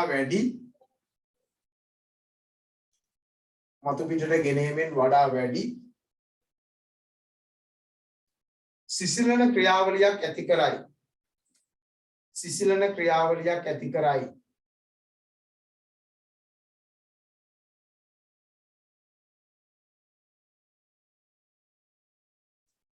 හතර දැන් සිසිලන ක්‍රියාවලිය ඇති කරයි. දැන් ඔබට පැහැදිලි ඇති උදේ මෙතන පළවෙනි අවස්ථාව අපි කිව්වා මේ වගේ ඒවාට පාවිච්චි කරන්න මුහුණත් වල ශ්‍රේෂ්ඨ ඵලය වැඩි කරනවා. දෙවෙනි එකේදී අපි කිව්වා පඳවල් වෙනම නිර්මාණය කරනවා. තුන්වෙනි අවස්ථාව අපි කියනවා මේ වගේ යොදා ගන්නා ලෝහ මිශ්‍ර ලෝහ වෙන ලයිට් ඇලොයිස් වර්ග පාවිච්චි කරලා හොඳ තාප සන්නායකතාවය නිර්මාණයක් විදිහට හදනවා. එතකොට තාපය හොඳින් සන්නායනය වෙනවා. right? ඒ වගේම තමයි මේ එන්ජින් බොහෝ වෙලාවට සංවෘත එන්ජින් නෙමෙයි. ඒ කියන්නේ බාහිරයට නිරාවරණය කරන ලද එන්ජින් තමයි මේවා තියෙන්නේ. ලියන්නේ ඒක.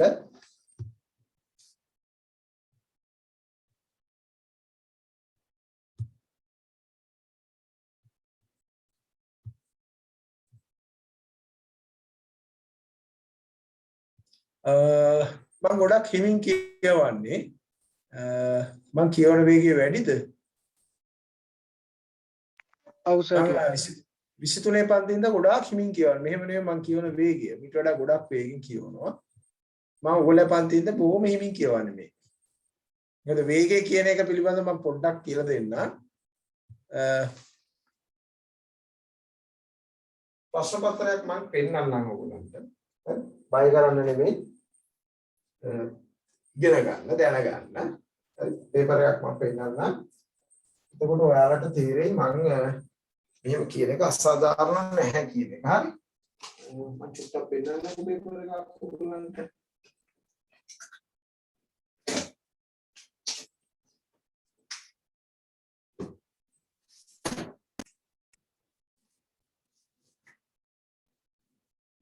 right. මේ තියෙන්නේ 2019 වර්ෂයේ ඉංජිනේරු තාක්ෂණ වේදයේ පේපර් එකේ දෙවෙනි කොටස. පැය 3යි මේ පේපර් එකට දෙන්නේ පුතේ. බය වෙන්න එපා මෙහෙම කිව්වට. හරි. පොඩ්ඩක්වත් බය වෙන්න එපා මම මේ පැහැදිලි කරලා කියලා දෙන්න හදන්නේ. මේ තියෙන්නේ දෙවෙනි කොටස. ඒ කියන්නේ මේකේ තියෙන පුතේ මේ කොටස් දෙකක් දෙවෙනි කොටස. මේ තියෙන්නේ දෙවෙනි කොටසේ ඒ කොටස. ව්‍යුහගත රචනා. ව්‍යුහගත රචනා කොටස පේපර් එකක් දැකලා නැතුව ඇතිනේ ඔයගොල්ලෝ. සම පොඩ්ඩක් පෙන්නන්නම් මේක. මේ කොටසේ මේ තියෙන්නේ අපිට දීලා තියෙන එක රූප සටහන. ඒ කියන්නේ මේක ඉංජිනේරින් ඩ්‍රොයිං, ඉංජිනේරු ඇඳීම කියන පාඩමට අදාළ එක.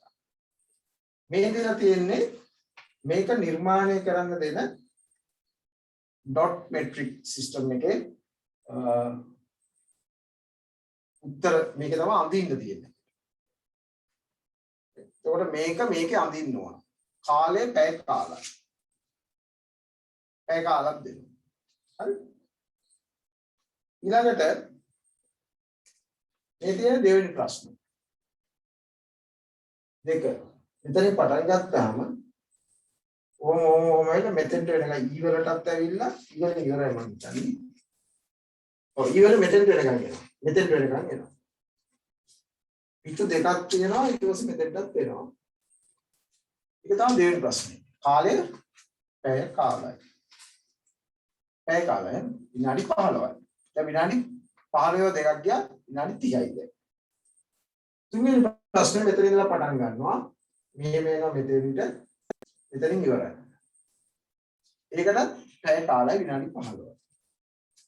හතරවෙනි ප්‍රශ්නේ 2019 හතරවෙනි ප්‍රශ්නේ ටිකක් අඩුයි. මම වෙන අවුරුදු දෙකක් පෙන්නුවොත් හතරවෙනි ප්‍රශ්නේ හරියට පිටු දෙකමාරක් තියෙනවා. මේ ප්‍රශ්නේ අඩුයි නමුත් ටිකක් සංකීර්ණයි. ඒකට විනාඩි 15යි. ව්‍යුහගත රචනාවලට අපට ලැබෙන්නේ එකතු කරන්නේ නැහැ. අපි ගන්න ඕන කාලේ තමයි පැයයි. පැයට මෙන්න මේ කියන ප්‍රශ්න 4 ලියන්න ඕන. අනිවාර්ය ප්‍රශ්න 4 ලියන්නම ඕන. ව්‍යුහගත රචනා. හරි. ඔයා දැන් කියව ගන්නත් බැරි වෙයි පැයකින්. පැය භාගයක් විතර යනවා ඔයා මේක කියව ගන්නවා. හරි. කියවනවා කියන එකට දෙනවා මිනිත්තු 10ක්. අමතර කියවීමේ කාලය විනාඩි 10යි. මේක දීලා තියෙනවා. ඊළඟට මෙන්න රචනාමය ප්‍රශ්න. ප්‍රශ්න 6ක් තියෙනවා පුතේ. B කොටස. දැන් මේ A කොටසනේ ව්‍යුහගත රචනා පැයයි ප්‍රශ්න 4යි. ලකුණු 75 ගන්නේ ලකුණු 300ක් දෙනවා මේකට. මේක ලකුණු 300යි. මේ තියෙන්නේ B කොටස රචනා සිවිල් තාක්ෂණ වේදේ. අපි මේ ඉගෙන ගන්න එක නෙමෙයි. අපි ලබන මාසේ පටන් ගන්න හිතාගෙන ඉන්න ඊළඟ පාඩම දෙවෙනි පාඩම. මේ ඒකේ AB කියලා කොටස් දෙකක් තියෙනවා. මේක ලියන්න ඕන මේකට ලකුණු 100ක් දෙනවා. එක ප්‍රශ්නයකට. එක ප්‍රශ්නයකට ලකුණු 100යි. හරි? ලකුණු 100යි. එතකොට මේකට පැය භාගයක් දෙනවා. නිකන් ලියන්න බෑ මේවා ලියනකොට තේරෙයි. එතකොට මෙතන ප්‍රශ්න B කොටසෙන් ප්‍රශ්න දෙකක් තියෙනවා. ඊළඟට මේ තියෙන B කොටසෙන් දෙවෙනි ප්‍රශ්න 6 වෙනි ප්‍රශ්න. ඒක A B C D කියලා මෙච්චරක් තියෙනවා. ඒකටත් පැය භාගය. මෙන්න මේ B කොටසේ 5 සහ 6 කියන ප්‍රශ්න දෙකෙන් එකකට අනිවාර්යෙන් ලියන්න ඕන. ඒ වගේ C කොටසේ ඉලෙක්ට්‍රිකල් අට ඉලෙක්ට්‍රොනික D කොටස යාන්ත්‍රික අපි දැන් මේ කතා කරන එක මේ තියෙන ඒවා තරල යාන්ත්‍රණ සහ E කොටස ප්‍රොඩක්ෂන්. කොට ප්‍රශ්න දෙක ගානේ කොටස් 3යි ප්‍රශ්න 6යි ප්‍රශ්නයෙන් 4ක් අනිවාර්යෙන් ලියන්න ඕන. ඒ කියන්නේ 3ෙන් එක ගානේ 3යි තව එකක් කැමති එකකින් වැඩිපුර ලියන්න. පැය භාගය ගානේ පැය 2යි. මෙන්න මේ ප්‍රශ්න පත්‍රයේට පැය 3යි තියෙන්නේ. හැමදාම එන මැසිවිල්ලක් තමයි අපේ ළමයින්ගෙන් මේ පේපර් එකට වෙලාව මදි වුණා සර් කියලා. නමුත් මගේ පන්තියේ මම හැම අවුරුද්දෙම මේකට ඒ අකුරු අරන් දෙන්නේ. දැන් මෙතන ලකුණු පළවෙනි ටිකට 300යි, ඉතුරු හතරට 400යි, ලකුණු 700ක් මෙතෙන්ට එනවා. මෙතෙන්ට ලකුණු 700ක්. මෙතන 700ක් දෙනවා. ඊළඟට පේපර් එක MCQ වල ලකුණු 150ක් දෙනවා. හරි ඊළඟට මේ දෙකම එකට එකතු කරලා මේක ආපහු ගේනවා ලකුණු 70කට 70කට ගෙනහැල්ලා ප්‍රැක්ටිකල් වලට ලකුණු 30ක් දෙනවා ඒ දෙකම එකට එකතු කරලා 100ක් කරනවා 100ක් කළා තමයි අපිට ලකුණු ටික දෙන්නේ අපි මේක O level පන්තියේ විදියට අවශ්‍ය රිසිට් කාලය අරගෙනම වැඩි කරන්න ගියොත් මේක ලියන්න හම්බෙන්නේ මේන් ප්‍රශ්න ඔයගොල්ලන්ට view එක ගත්ත ටික විතරයි කරන්න වෙන්නේ පැය තුනක්. පේපර් එක කරන්න හම්බ වෙන්නේ නැහැ. හරි? ඒ නිසා අපිට ලොකුම අභියෝගයක් තියෙන්නේ කාලයක්. කාලයත් එක්ක ලොකු අභියෝගයක් තියෙනවා. හැම අවුරුද්දේම අලුතෙන් පටන් ගන්නකොට පන්තියක ඔය ප්‍රශ්නේ ඔය කතන්දරය කියන සර් ස්පීඩ් එක වැඩි කියෝ ගන්න ලියා ගන්න බෑ. මම ගොඩාක් හිමින් කිව්වේ ඔයගොල්ලෝ 21 පන්තිය 22 පන්තියක ආවොත් ඔයාට තේරෙයි මම කොච්චර වේගෙන් කියවනවද කියලා. ඒ වේගෙන් කියවන්න හේතුව තමයි මේගොල්ලෝ වේගෙන් ලියවන්න පුරුදු කරන එක. අර ප්‍රශ්න කොටස් මේ දැන් මේක ගත්තොත් බලන්න නිකමට හිතන්න මෙන්න බලන්න මේ ව්‍යුහගත රචනා එකක හරි තුන්වෙනි ප්‍රශ්නේ ගන්න තුන්වෙනි ප්‍රශ්නේ මේ රූපසටහන අරගෙන මෙතන A කියන ප්‍රශ්නේ 1 2 3 4 5 6 ඒ වල 6 7 8 9 10 11 12 ප්‍රශ්න 12ක් ලියන්න ඕන මේකේ පැය කාලෙට ප්‍රශ්න 12ක් තියෙනවා පැය කාලෙට તો ලියන්න ඔයගොල්ලෝ තේරුම් ගන්න පැය කාලයි විනාඩි 15යි තියෙන්නේ විනාඩි 15යි තියෙන්නේ ප්‍රශ්න තියෙනවා 12ක් ඒ කියන්නේ විනාඩිය ගානේ ගත්තොත් විනාඩි 12ක් යනවා නේද ඉතින් හත්තිලා මේක හිතන්නේ නැද්ද අපි මේක අපි කලින් ලියලා පුරුදු වෙලා ඇවිල්ලා නෙමෙයි මේක ලියන්නේ කලින් අපිට දුන්න ප්‍රශ්නයක් නෙමෙයි අපි අලුතෙන්ම දැක්ක ප්‍රශ්නයක් නේ ඉතින් අපිට විනාඩි 3යි තියෙන්නේ මේක කියවලා හිතලා මේකට උත්තර ලියලා ඔක්කොම කරන්න විනාඩි 3යි තියෙන්නේ මේ විනාඩි 12 කියන්නේ ප්‍රශ්න 12ට විනාඩි 12යි ප්‍රශ්න 12ට ඔයගොල්ලෝ කරන්නේ සමහරව කොටස් දෙකක් උත්තර තියෙනවා ලියන්නේ ඒක තප්පර 30යි එකකට එහෙනම් තියෙන්නේ මැෂින් එකක් වෙන්න ඕන අපි අනිවාර්යයෙන් මීටත් වඩා අමාරු වෙනවා 2020 පේපර් එක මීටත් ලොකුයි මේ 19 ඒ කියන්නේ 19 ඉඳලා එන නව සංශෝධනය අතිශයින් වේගවත් වෙන්න වෙනවා 20 21 22 23 24 25 විදිහා වෙනකොට මේකත් වඩා වේගවත් වෙන්න වෙනවා අර ෆිසික්ස් වගේ තමයි ඊට පස්සේ ඒක නිසා බය වෙන්න එපා අපි අවුරුදු දෙක යනකොට එතෙන්ට යනවා පටන් ගත්ත දවසේ දැන් මම බොහොම හිමින් පුදුන් තරම් හිමින් කියන්නේ නේ මීට වඩා හිමින් කියන්න ගියොත් බෑ මේ පාඩම ඉවර කරගන්න බැරි වෙනවා පාඩමක් ඉවර කරන්න සාමාන්‍යයෙන් ඇත්තටම මාස 4ක් විතර වෙනවා අපි පළවෙනි කණ්ඩායම පටන් අරගෙන හරි ඒක අපි ඒකට පැය දෙක ගානේ සතියට කරනවා මුලින් මාසේ පැය දෙක ගානේ සතියට දවස් දෙක ගානේ කළා ඒක මාසෙකට පැය 16ක් කරලා ඒ කරලත් අපිට තවම අපි ඉන්නේ ජව සම්ප්‍රේෂණ පද්ධතිය. අද කතා කරනවා මම කිව්වේ මේ පද්ධති තුන කතා කරලා ඊළඟට තියෙන ජව සම්ප්‍රේෂණ. එතන තාම අපි ඉන්නේ. ඇයි වේගෙන් කරන්නත් ඕන ළමයින්ට පැහැදිලි වෙන්නත් ඕන තේරෙන්නත් ඕන ස්පීඩ් එක හදා ගන්නත් ඕන. ඒ නිසා හැම කෙනාම මට තේරෙනවා ඔයගොල්ලෝ පුරුදු වෙලා තියෙන විදිහ අනුව වෙනස් වෙන්න පුළුවන් වේගවත් වෙන්න පුළුවන්. ඊළඟ පන්තියේදී අනිවාර්යෙන් අපේ ස්පීඩ් එක අපි හදා ගන්නම වෙනවා. ඒකේ පළවෙනි පියවර තමයි අපි කියවනකොට තියෙන වේගය වැඩි කරගන්න වෙනවා. හරි? නිසා පුරුදු වෙන්න ඔයගොල්ලෝ එහෙම කිව්වට බොහොම ස්තුතියි. මොකද ඔයගොල්ලන්ට පුතේ පැහැදිලි කරලා දෙන්න ඕන. ඔයගොල්ලෝ දන්නේ නැහැ මේවා. ඒ නිසා මේ මම පුළුවන් තරම් ආපහු කියනවා ඒවා. නමුත් ඔයගොල්ලෝ කොහොම හරි ඔක මාසයක් දෙකක් තුනක් හතර දැන් දෙවෙනි කණ්ඩායම පළවෙනි කණ්ඩායම ළමයි දැන් ඔය කතාව කියන්නේ. ඒගොල්ලොත් ඒ දවස්වල පළවෙනි සතිය දෙක තුන යනකම්ම කිව්වා සර් වේගය වැඩි කීපවතාවක් අහනවා. ඉතින් දැන් හැබැයි ඒක අඩු. දැන් නෑ. දැන් උච්චර අහන්නේ නෑ. ඉඳලා හිටලා තමයි කෙනෙක් අහන්නේ.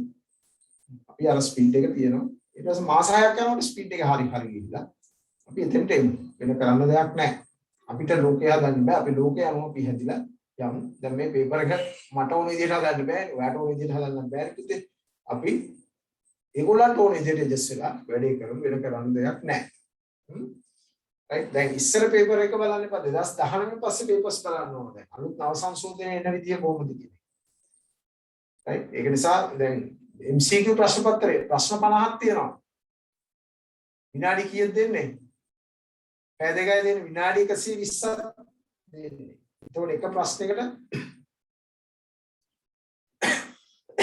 120 කියන්නේ පැය දෙක විනාඩි දෙකමාරෙන් සමහර ඒවා කරන්න බෑ හිතන්නවත් බෑ සමහර ඒවාට යන්නේ තත්පර 30ක් 40ක් යයි සමහර ප්‍රශ්න කියව ගන්න වෙලාව ගිය ටක් ගාලා ගන්න. එහෙම ප්‍රශ්න 10ක් විතර තියෙනවා පේපර් එකේ. ඒකෙන් අපි වෙලාව ගන්න ඕනේ. ඒ ටික එකතු කරන්න ඕන අරකට. හරි? බොහෝ වෙලාවට අපේ ළමයි පැය දෙකකින් MCQ එක ගහනවා. කරගන්න පුළුවන්. එතකොට ඔයගොල්ලන්ට තේරුම් ගන්න දැන් පහුගිය අවුරුදු වල දිස්ත්‍රික්ක එකේ 2 3 4 වගේ වෙච්ච ළමයි ගත්තොත් ඒගොල්ලන් වැසියල ඒගොල්ලෝ ඒ අකුරු තියෙනවා ටෙක් වලට. නමුත් අනිස වෙලාවල ප්‍රශ්න 3 ලියලා ඒ අකුරු ගත්තා තමයි. ප්‍රශ්න 3ම අන්තිම ඉතුරු භාගෙ ලියා ගන්න බැරි නැස්ස. ඒකවල කොල එකතු කරගෙන යනවා. අන්න එහෙම තත්ත්වයක් ඇති වුණා. ඒ මතක තියාගන්න මේවට A+ ගත්තලම ඉන්න ලංකාවේ පළවෙනි යවුනේ එහෙමයි. මේ වගේම ඒගොල්ලොත් ඒකම කිව්වා සර් වේගෙ වැඩි. මම වේගවත් වෙන්නේ මට ආසාවට නෙමෙයි ඕගොල්ලන්ගේම හොඳට තමයි අපි වේගවත් වෙලා ක්‍රමයෙන් එන්නේ. ඒ නිසා දැන් හැම මුදල්වකම හිතන්න ඕන අහන්න කිසි ප්‍රශ්නයක් නැහැ අහන්න සර් මට ආපහු කියන්නේ කියලා මම ඕනෙලා කියලා දෙන්න ගැටලුවක් නැහැ. නමුත් අපි මගේ ස්පීඩ් එක මම ටික මම ගොඩාක් අඩුවෙන් මේක බොහොම හිමින් කිය හිතලාමයි කියන්නේ මේ. හරි. එතකොට හිමින් අපි ගේනවා අතෙන්ට ඒ හරියනකොට ඕක හැම අවුරුද්දෙම කියලා සර් ආරි. සමහර එක ළමෙක් මට පන්තිය දාලා ගිහලා තිබ්බ සර් කියනවා වැඩි කියලා වේගي. ඉතින් මට මෙහෙමයි පුතේ එක්කෙනෙක් දාලා ගියාට අනිත් ළමයින්ට ඒක කරන්න බෑනේ. එයා විදිහට මට පන්තිය හදාන්න ගියොත් මට අනිත් ළමයි ඔක්කොම මං කරන අසාධාරණයි. ඒ හින්දා පන්ති දාලා යන්න ඒක හේතුවක් වෙන්න හේතුවක් නැහැ. හරි? ඒවා අපි උපුගල පෙන්නලා දෙනවා. ඒ හින්දා හැම කෙනාම පුතේ ස්පීඩ් එක හදාගන්න වෙනවා. හරි? හරි. මම ඒක මේ පැහැදිලි කළේ ඔයගලන්ට මේ බය කරන්න නෙමෙයි. හරි? ඔයාලට බය වෙන්න ඕනේ අපි අපේ ගේම් එක ගහනවා කොහොමද? හරි? අපි දැනගන්න ඕන අපි වේගය හදාගන්න. එච්චරයි තියෙන්නේ. වේගය අපි එක දවසේ හදන්න ඕන. අපිට අවුරුදු දෙකක් තියෙනවා හදන්න. අපිට පුළුවන් හදාගෙන යන්න. හරි? අපි හදමු හිමින්සරේ. ඉතින් අපි දැනට මම ගොඩාක් අඩුවෙන් කියන්නේ. ඔයාලට ලියාගන්න ටක් ගාලා අහන්න. කිසි ප්‍රශ්නයක් නැහැ අහන්න. අපේ මෙහෙම කියලා ටික ටික යනකොට ගන්න එනවා. ඔයාලා දන්නේ නැතු මං කියන ස්පීඩ් එකේ ඕක ලියනවා ඊට පස්සේ. හරි? මම කොතන කිව්වේ අන්තිම එක නේද කිව්වේ? හතරවෙනි කරුණද කිව්වේ? දැන් තුනේ අන්තිමද? තුනේ අන්තිම කිව්වේනේ. Okay. සිසිල ක්‍රියාවලියක් ඇති කරයි කියන එකනේ. right. හතරවෙනි එක මෝටර් සයිකල් වැනි වාහනවල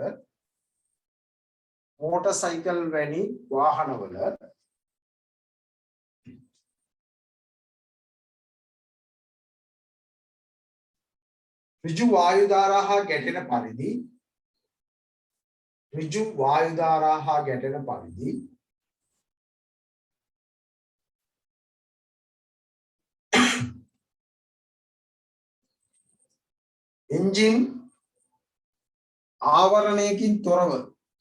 එන්ජින් ආවරණයකින් තොරව නිපදවා ඇත. එන්ජින් ආවරණයකින් තොරව නිපදවා ඇත. මෝටර් එන්ජින් එකක් ගත්තොත් ඔක හොඳම උදාහරණයක්. එන්ජින් එකේ මොකුත් නැහැ ආවරණයක්. එන්ජින් එක ඕපන් වෙලා තියෙන්නේ බාහිර පරිසරයට. වායු ධාරා ගැටිලා තමයි යන්නේ. ඔය අපි කතා කළේ එක සිසිලන ක්‍රියාවලියක් සහිත එන්ජින් ගැන. මොකක්ද ඒක කියන්නේ? දැන් මේ වාසිසිලන ක්‍රියාවලියක් පුතේ අපිට කොටස් දෙකකට බෙදා ගන්න පුළුවන්.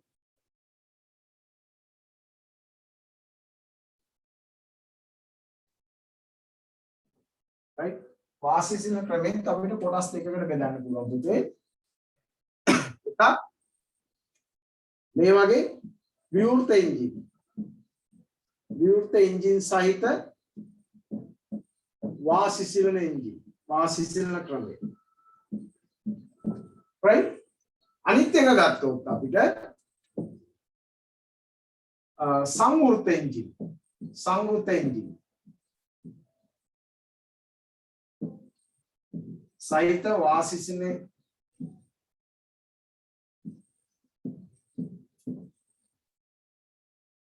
සංවෘත එන්ජින් right සංවෘත එන්ජින් කියන්නේ පුතේ කාර් වගේව ගත්තොත් ඒක සමහර ජෙනරේටර්ස් වගේව ගත්තොත් ඒවයි එන්ජිම ආවරණය කරලා තියෙනවා ශබ්ද පිටත ඇහෙන්නේ නැහැ දැන් ඔය ජෙනරේටර්ස් තියෙන සවුන්ඩ් ප්‍රූෆ් කරලා කියලා දැන් සම හැම ඒවාම වාසිසින ක්‍රම නෙමෙයි සමහර ඒවා ජල සිසින ක්‍රමෙම තියෙනවා ඒක වාසිසින එන්ජින් සහිත වැඩි ඒවයි ශබ්ද පිටතට යන්නේ තියෙන සම්පූර්ණ සවුන්ඩ් එක කියන්නේ එන්ජිම සංවෘත කුටීරයක් තුල තියෙන කොහොමද ඒවා සිසිලනේ වෙන්නේ පිටතින් ගන්න වායු දහරාවල් අරගෙන අභ්‍යන්තරයේ තුලට ගෙනහැල්ලා සිසිල් කරලා පිටතට මුදාහරින මේවට අපි කියනවා සංවෘත වාසිසන එන්ජින් කියලා. අපි බලමු එහෙම එන්ජින් මාතෘකාව ලියා ගන්න. right මාතෘකාව ලියා ගන්න.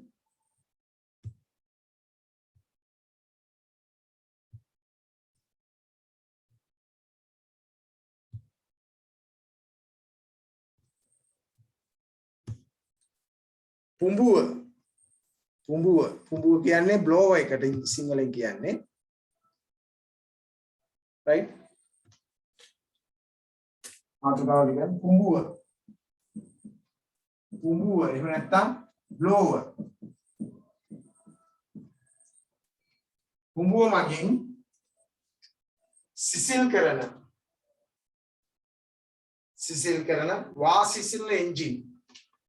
වාසිසිලන එන්ජින් වරහන් ඇතුලේ ලියන්න සංවෘත සිසිලන එන්ජින් right දැන් මේ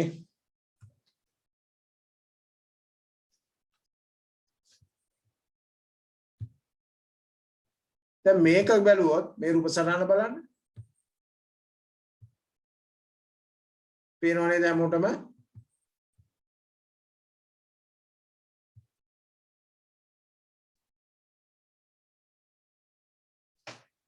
පේනවද දැන් මොටම මේක හරි දැන් පුතේ ඕකේ දැන් ඔය තියෙන්නේ වටේ තියෙනවා ඉංග්‍රීසියෙන් දාලා තියෙනවා ඩක්ටිං කියලා DUCTING කියලා ඩක්ටිං කියලා ඩක්ටිං කියන්නේ මෙතන හවුසින් එක නැත්නම් බාහිර ආවරණය. ඒතකොට මේ එන්ජිම සම්පූර්ණයෙන් ආවරණය කරලා තියෙන්නේ බාහිර වායු ගුණයත් එක්ක ඍජුව ගැටෙන්නේ නැති පරිදි. ඒතකොට කොහොමද මේකට එන්නේ? එක පැත්තකින් පෙන්නලා තියෙනවා කූල් ඉන්ටේක් එක. එහෙම නැත්නම් ඉන්ලට් කූල් එයා ඉන්ලට් කියලා. කූල් එයා ඉන්ලට් කියලා කියන්නේ සිසිල් වායු ධාරා ඇදලා ගන්නවා එක පැත්තකින්. එතකොට එතන කපාටයක් හරි මොකක් හරි ක්‍රමවේදයක් එතෙන් භාවිතා වෙනවා. එතනින් ගන්නවා. එන්ජින් එක ඇතුළත මේ වාතය අවශ්‍ය විදිහට සංසරණය කරවලා එන්ජින් පුරා මේ වාතය යවලා ඒ වාතයට තාපය උරා ගත්තට පස්සේ ඒ වාතය අවුට්ලට් එක එහෙම නැත්නම් පිටත් කරන බාහිර පරිසරයට මුදා හරින අවුට්ලට් එකකින් මේක මුදා හරිනවා. එයා අවුට්ලට් එකකින්. පැහැදිලිද? right. එතකොට මේකේ බලන්න මේ කොහොමද මේක වෙන්නේ? උපසරණ හොඳට බලන්න. දැන් මේක වෙන විදිය තමයි ඔයගලන්ට පේනවා ඇති. අර නිල් පාට ඊතල වලින් පිටත ඉඳලා වාතය ඇතුළට ඇදලා ගන්නවා. දැන් ඔක වෙන්නේ මෙහෙමයි. එන්ජින් එක ස්ටාර්ට් කරපු ගමන්ම ඔය ක්‍රියාවලිය වෙන්නේ නැහැ. එන්ජින් එක ස්ටාර්ට් කළාම පිටතින් වාතය ඇදලා ගන්නෙ නැහැ. මොකද උතන තියෙනවා මේ ෆෑන් එක. ඔය ෆෑන් එක වැඩ කරන්නේ නැහැ. ස්ටාර්ට් කරපු ගමන් ෆෑන් එක වැඩ කරන්නේ නැහැ. එන්ජින් එක ක්‍රියාත්මක වීමත් එක්ක උෂ්ණත්වය ක්‍රමයෙන් ඉහළ යනවා. ඉහළ යනකොට උතන ඔයගලන්ට පේනවා ඇති තර්මෝස්ටැට් කියලා දෙනවා පල්ලෙහාම. පල්ලෙහාම තියෙනවා තර්මෝස්ටැට් කියලා එකක්. අර පහළම කොටසේ මම කර්සර් එක ගිහිල්ලා පෙන්නන්නම්. මෙන්න මෙතන මේ තියෙන thermostat කියලා. පේනව නේද? අන්න එතන ඒ කියන්නේ තාපපාලක සංවේදකයක්. තාපපාලක සංවේදකයක් සෙන්සර් එකක් තියෙන්නේ. මේ සෙන්සර් එකට තේරෙන උෂ්ණත්වය දැන් ක්‍රමයෙන් වැඩි වෙලා කියලා. උෂ්ණත්වය වැඩි වීමත් එක්ක මොකද වෙන්නේ? එයා මැසේජ් එකක් යනවා එයා රෙගියුලේටර් එකට. මෙතන මේ තියෙන්නේ එයා රෙගියුලේටර්. එයා රෙගියුලේටර් කියන්නේ වාත පාලක උපකරණය. වාත පාලකය කියන්නේ ස්විච් එකක් වගේ. එයා මොකද කරන්නේ? එයා මෙන්න මේ ෆෑන් එක ක්‍රියාත්මක කරනවා. ෆෑන් එක ක්‍රියාත්මක කරනවා. ඒ කියන්නේ ෆෑන් එක දැන් වැඩ කරන්න සලස්වනවා. ඒකට හේතුව තමයි මේ උෂ්ණත්ව සංවේදකය මගින් මෙහි අභ්‍යන්තර උෂ්ණත්වය වැඩි කියලා දැන් තේරුම් අරගෙන සිග්නල් එකක් යවීම. ඒ සිග්නල් එක අනුව එයා රෙගියුලේටර් මගින් ෆෑන් එක වැඩ කරන්න ගන්නවා. හරි. ෆෑන් එක වැඩ කරන්න ගන්නවා. එතකොට මේ ෆෑන් එක ක්‍රියාත්මක කිරීම මගින් මේකේ විශේෂත්වය තමයි මේකේ දිශාගත කරලා තියෙන ෆෑන් එකේ තියෙන මේ පෙති මගින් පෙති වල පිහිටීම අනුව පිටත තියෙන වාතය ඇතුළට ඇදලා අරගෙන මුළු පද්ධතිය පුරාම විසිරී යන ආකාරයට මේ ෆෑන් එක වැඩ කරනවා. මේ ෆෑන් එක වැඩ කිරීම නිසා මෙතන තියෙන ඔයිල් කූලර් කියලා එකක්. මේ පේන ඔයිල් කූලර් එක. ඔයිල් කූලර් එකේ කරන්නේ මේ එන්ජිමේ ඇතුළත තියෙන ඔයිල් තෙල් ස්නේහක තෙල් මේ කූලර් එක හරහා යවනවා. කූලර් එක හරහා යවුවාම මේ එන්ජින් එකේ තියෙන තෙල් රත් වෙලා තියෙන්නේ. රත් වෙච්ච තෙල් කූලර් එක හරහා යනකොට මේ ෆෑන් එකෙන් යන වාත ධාරා මගින් ඒ තාපය උරා ගන්න. උරාගෙන මේ ඔයිල් කූල් කරලා සිසිල් කරලා නැවත එන්ජිමට යනවා. ඒ ආකාරයට එන්ජින් එක සිසිල් කරනවා එක පැත්තකින්. අනිත් පැත්තෙන් ඔයගලන්ට පේනවා මෙතන එන්ජින් බඳවල් දෙකක් දෙපැත්තේ තියෙනවා. දෙකේ මෙටල් පින්ස් තියෙනවා. වායු වරල් තියෙනවා පේනවා. මේ වරල් හරහා මේක තවදුරටත් සිසිල් කිරීමක් කරනවා. එසේ සිසිල් කළාට පස්සේ මේ වාතය තාපේ පිරීලා. ඒ තාපේ පිරිච්ච වාතය මෙන්න මේ එළියට යනවා මේ වගේ කපාට දෙකකින් එළියට යවනවා. ඒකට තියෙනවා එයා අවුට්ලට් කියලා. ඒ අවුට්ලට් දෙක හරහා එළියට යනවා. මේ විදිහට ටික වෙලාවක් කරනකොට උෂ්ණත්ව මට්ටම ආපහු පල්ලෙහා යනවා. පල්ලෙහා එනකොට අර ප්‍රශස්ත එහෙම නැත්නම් ක්‍රියාකාරී උෂ්ණත්වයට වඩා පහළට යන ලැබෙනකොටම ආපහු සංවේදකයේ මගින් රෙගියුලේටරයට පණිඩයක් යවනවා. දැන් ෆෑන් එක ක්‍රියාව විරහිත කරන්න කියනවා. ඒ අර ක්‍රියාව විරහිත වෙන ෆෑන් එක නැවතත් සාමාන්‍ය පරිදි එන්ජිම තුල වාතය සංසරණය වෙනවා. එතකොට අභ්‍යන්තරයට ඒ කියන්නේ බාහිර වායු ගන්නෙත් නැහැ, අභ්‍යන්තර වායු පිට කරන්නෙත් නැහැ. ඒතකොට ඇතුළත විතරයි වාතය සංසරණය වෙන්නේ. ඒ විදිහට ආපහු ටිකක් වෙලා වැඩ කරනකොට ආයුෂ්මත් ඉහළ යනවා. නැවතත් අර විදිහට සංවේදකයේ මගින් රෙගියුලේටරය ක්‍රියාත්මක කරවලා පංකාව වැඩ කරන්න ගන්නවා. බාහිරින් වාතය අරගෙන ඇතුළත සංසරණය කරලා ඒ රත්ච්ච තාපය සහිත වාතය බාහිරට මුදා හරිනවා. මෙන්න මේ ආකාරයට එන්ජිමේ උෂ්ණත්වය නියත මට්ටමක තබා ගන්න මේ පද්ධතිය පාවිච්චි කරනවා. මේකට අපි කියන්නේ කුඹුවක්. ඔය ෆෑන් එකක් කියලා කියන මෙතන පංකාව කියන අදහසනේ ෆෑන් එකක් කියන අදහස නැතර ඔක බ්ලෝවර් එකක් තමයි නිවැරදි වචනේ. බ්ලෝවර් එකක් හරහා මේ වාතය අරගෙන අවශ්‍ය දිශා ගන්නවලා මේක එන්ජින් එකේ කූලර් එකේ හැමතැනම ගැටෙන පරිදි සංසරණය කරවලා උෂ්ණත්වය උරාගෙන ඒක පිටතට උදාහැරීමක් කරනවා. ඒකට මේවා තමයි අපි කියන්නේ සංවෘත වාසිසිරන එන්ජින් කියලා. පැහැදිලිද හැමෝටම? මොකක් හරි තියෙනවා නම් අහන්න පුළුවන් ප්‍රශ්න. මොනාරි අහන්න තියෙනවා නම් අහන්න පුතේ.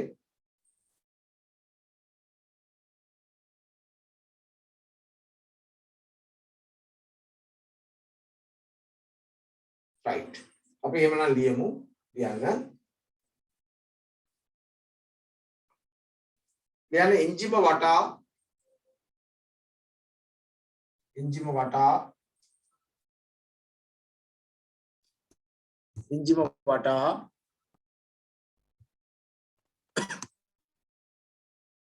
වාහන බොඩිය නැත්තම් බාහිර ආවරණය. වාහන බොඩිය නැත්තම් බාහිර ආවරණය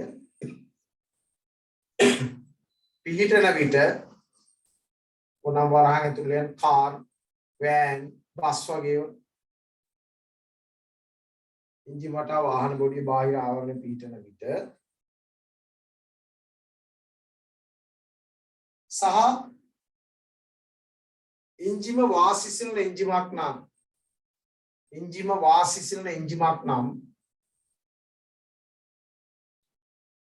ප්‍රමාණවත් ලෙස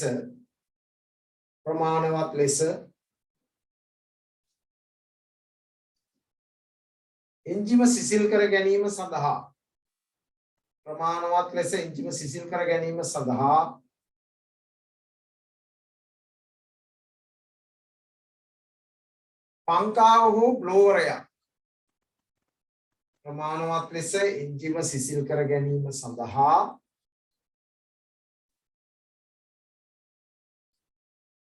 පංකාව හෝ බ්ලෝවරයක්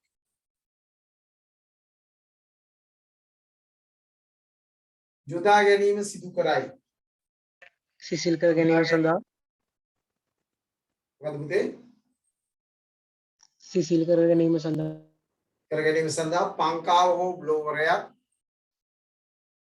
පංකාව හෝ බ්ලෝවරයක් යොදා ගැනීම සිදු කරයි.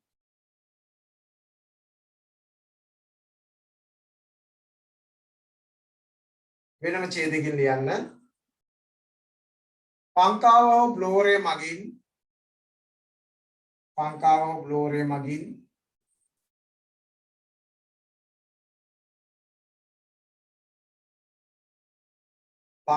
බ්ලෝවරය මගින් එය වටා ඇති ඉම්පිලරය සිංහලෙන් ලියන්න ඉංග්‍රීසියෙන් ඉම්පිලරය එයාට ඒ වටා ඇති ඉම්පිලරය මගින්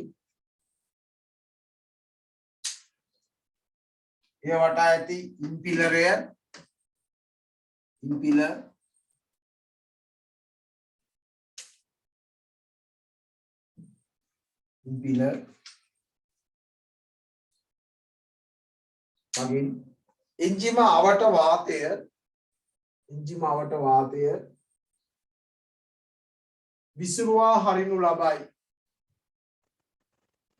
අවට වාතය විසිරුවා හරිනු ලබයි.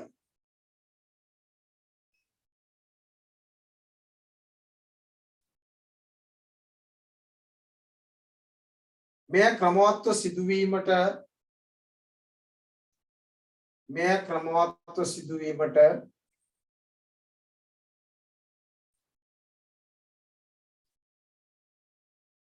එන්ජින් සිලින්ඩර වටා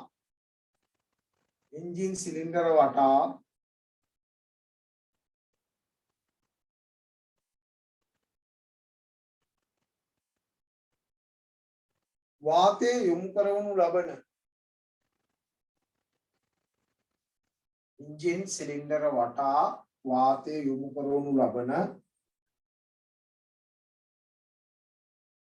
ලෝහ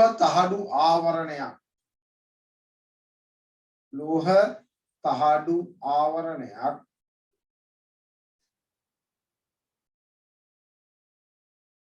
නිර්මාණය කර ඇත.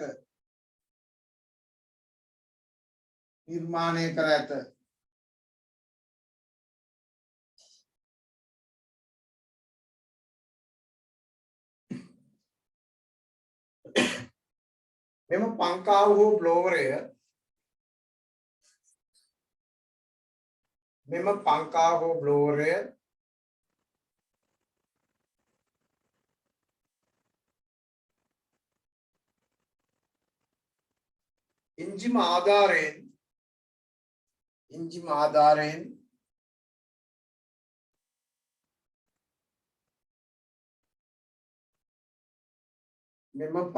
හෝ බ්ලෝවරය එන්ජිම ආධාරයෙන්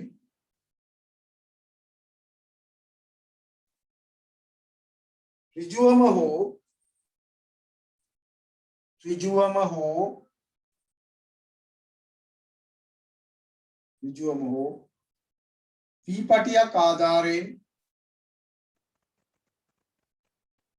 වී කියන්නේ ඉංග්‍රීසි වියක් ලියන්න වී බෙල්ට එකක් කියන එක V patia, V belt, V belt.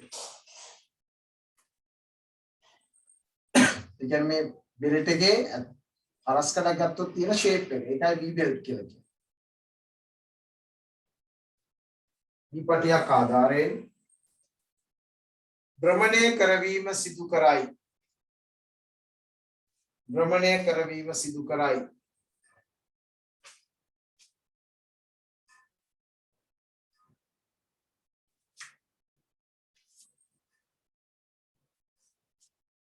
right අපිට නැවතත් නිබන්ධනය අවශ්‍ය වෙන නිසා අපි ලබන සතියේ ඉතුරු ටික කතා කරමු. නිබන්ධනය තමයි ඉතුරු ටික ලියන්න තියෙන්නේ. වාසි අවාසි ගැන. right එමනම් අපි අදට පන්තිය අවසන් කරනවා. උදේ ඔයාලට නැවතත් සෙනසුරාදා උදේ 7ට 2023 දෙවෙනි කණ්ඩායම ඒ කියන්නේ ඔයගොල්ලන්ගේ පන්තිය තියෙනවා උදේ 7 ඉඳලා 9 වෙනකම්. right අපි බලමු මේ වෙනකොට ඔයගොල්ලන්ට නිබන්ධන සමහරකට ඇවිල්ලා තියෙන්න පුළුවන්. අද නිබන්ධන දාපු අයගේ ඇවිල්ලා තියෙන්න පුළුවන්. ඊට කලින් යවුවා සමහරකට තාම හම්බෙලා නැත්නම් මේ වෙනකොට හම්බෙලා තියෙන්න පුළුවන්. right එමනම් වීඩියෝස් මේ වෙනකොට අප්ලෝඩ් කරලා තියෙනවා පෞද්ගලික සතිය ඔක්කොම ඒවා ටික. එක සතියක් දුකද අපිට දාන්න තියෙනවා සහ අද එක දාන්න තියෙනවා. එතකොට අපි සෙනසුරාදාට මම ඔයාලට දැනුම් දෙන්නම්.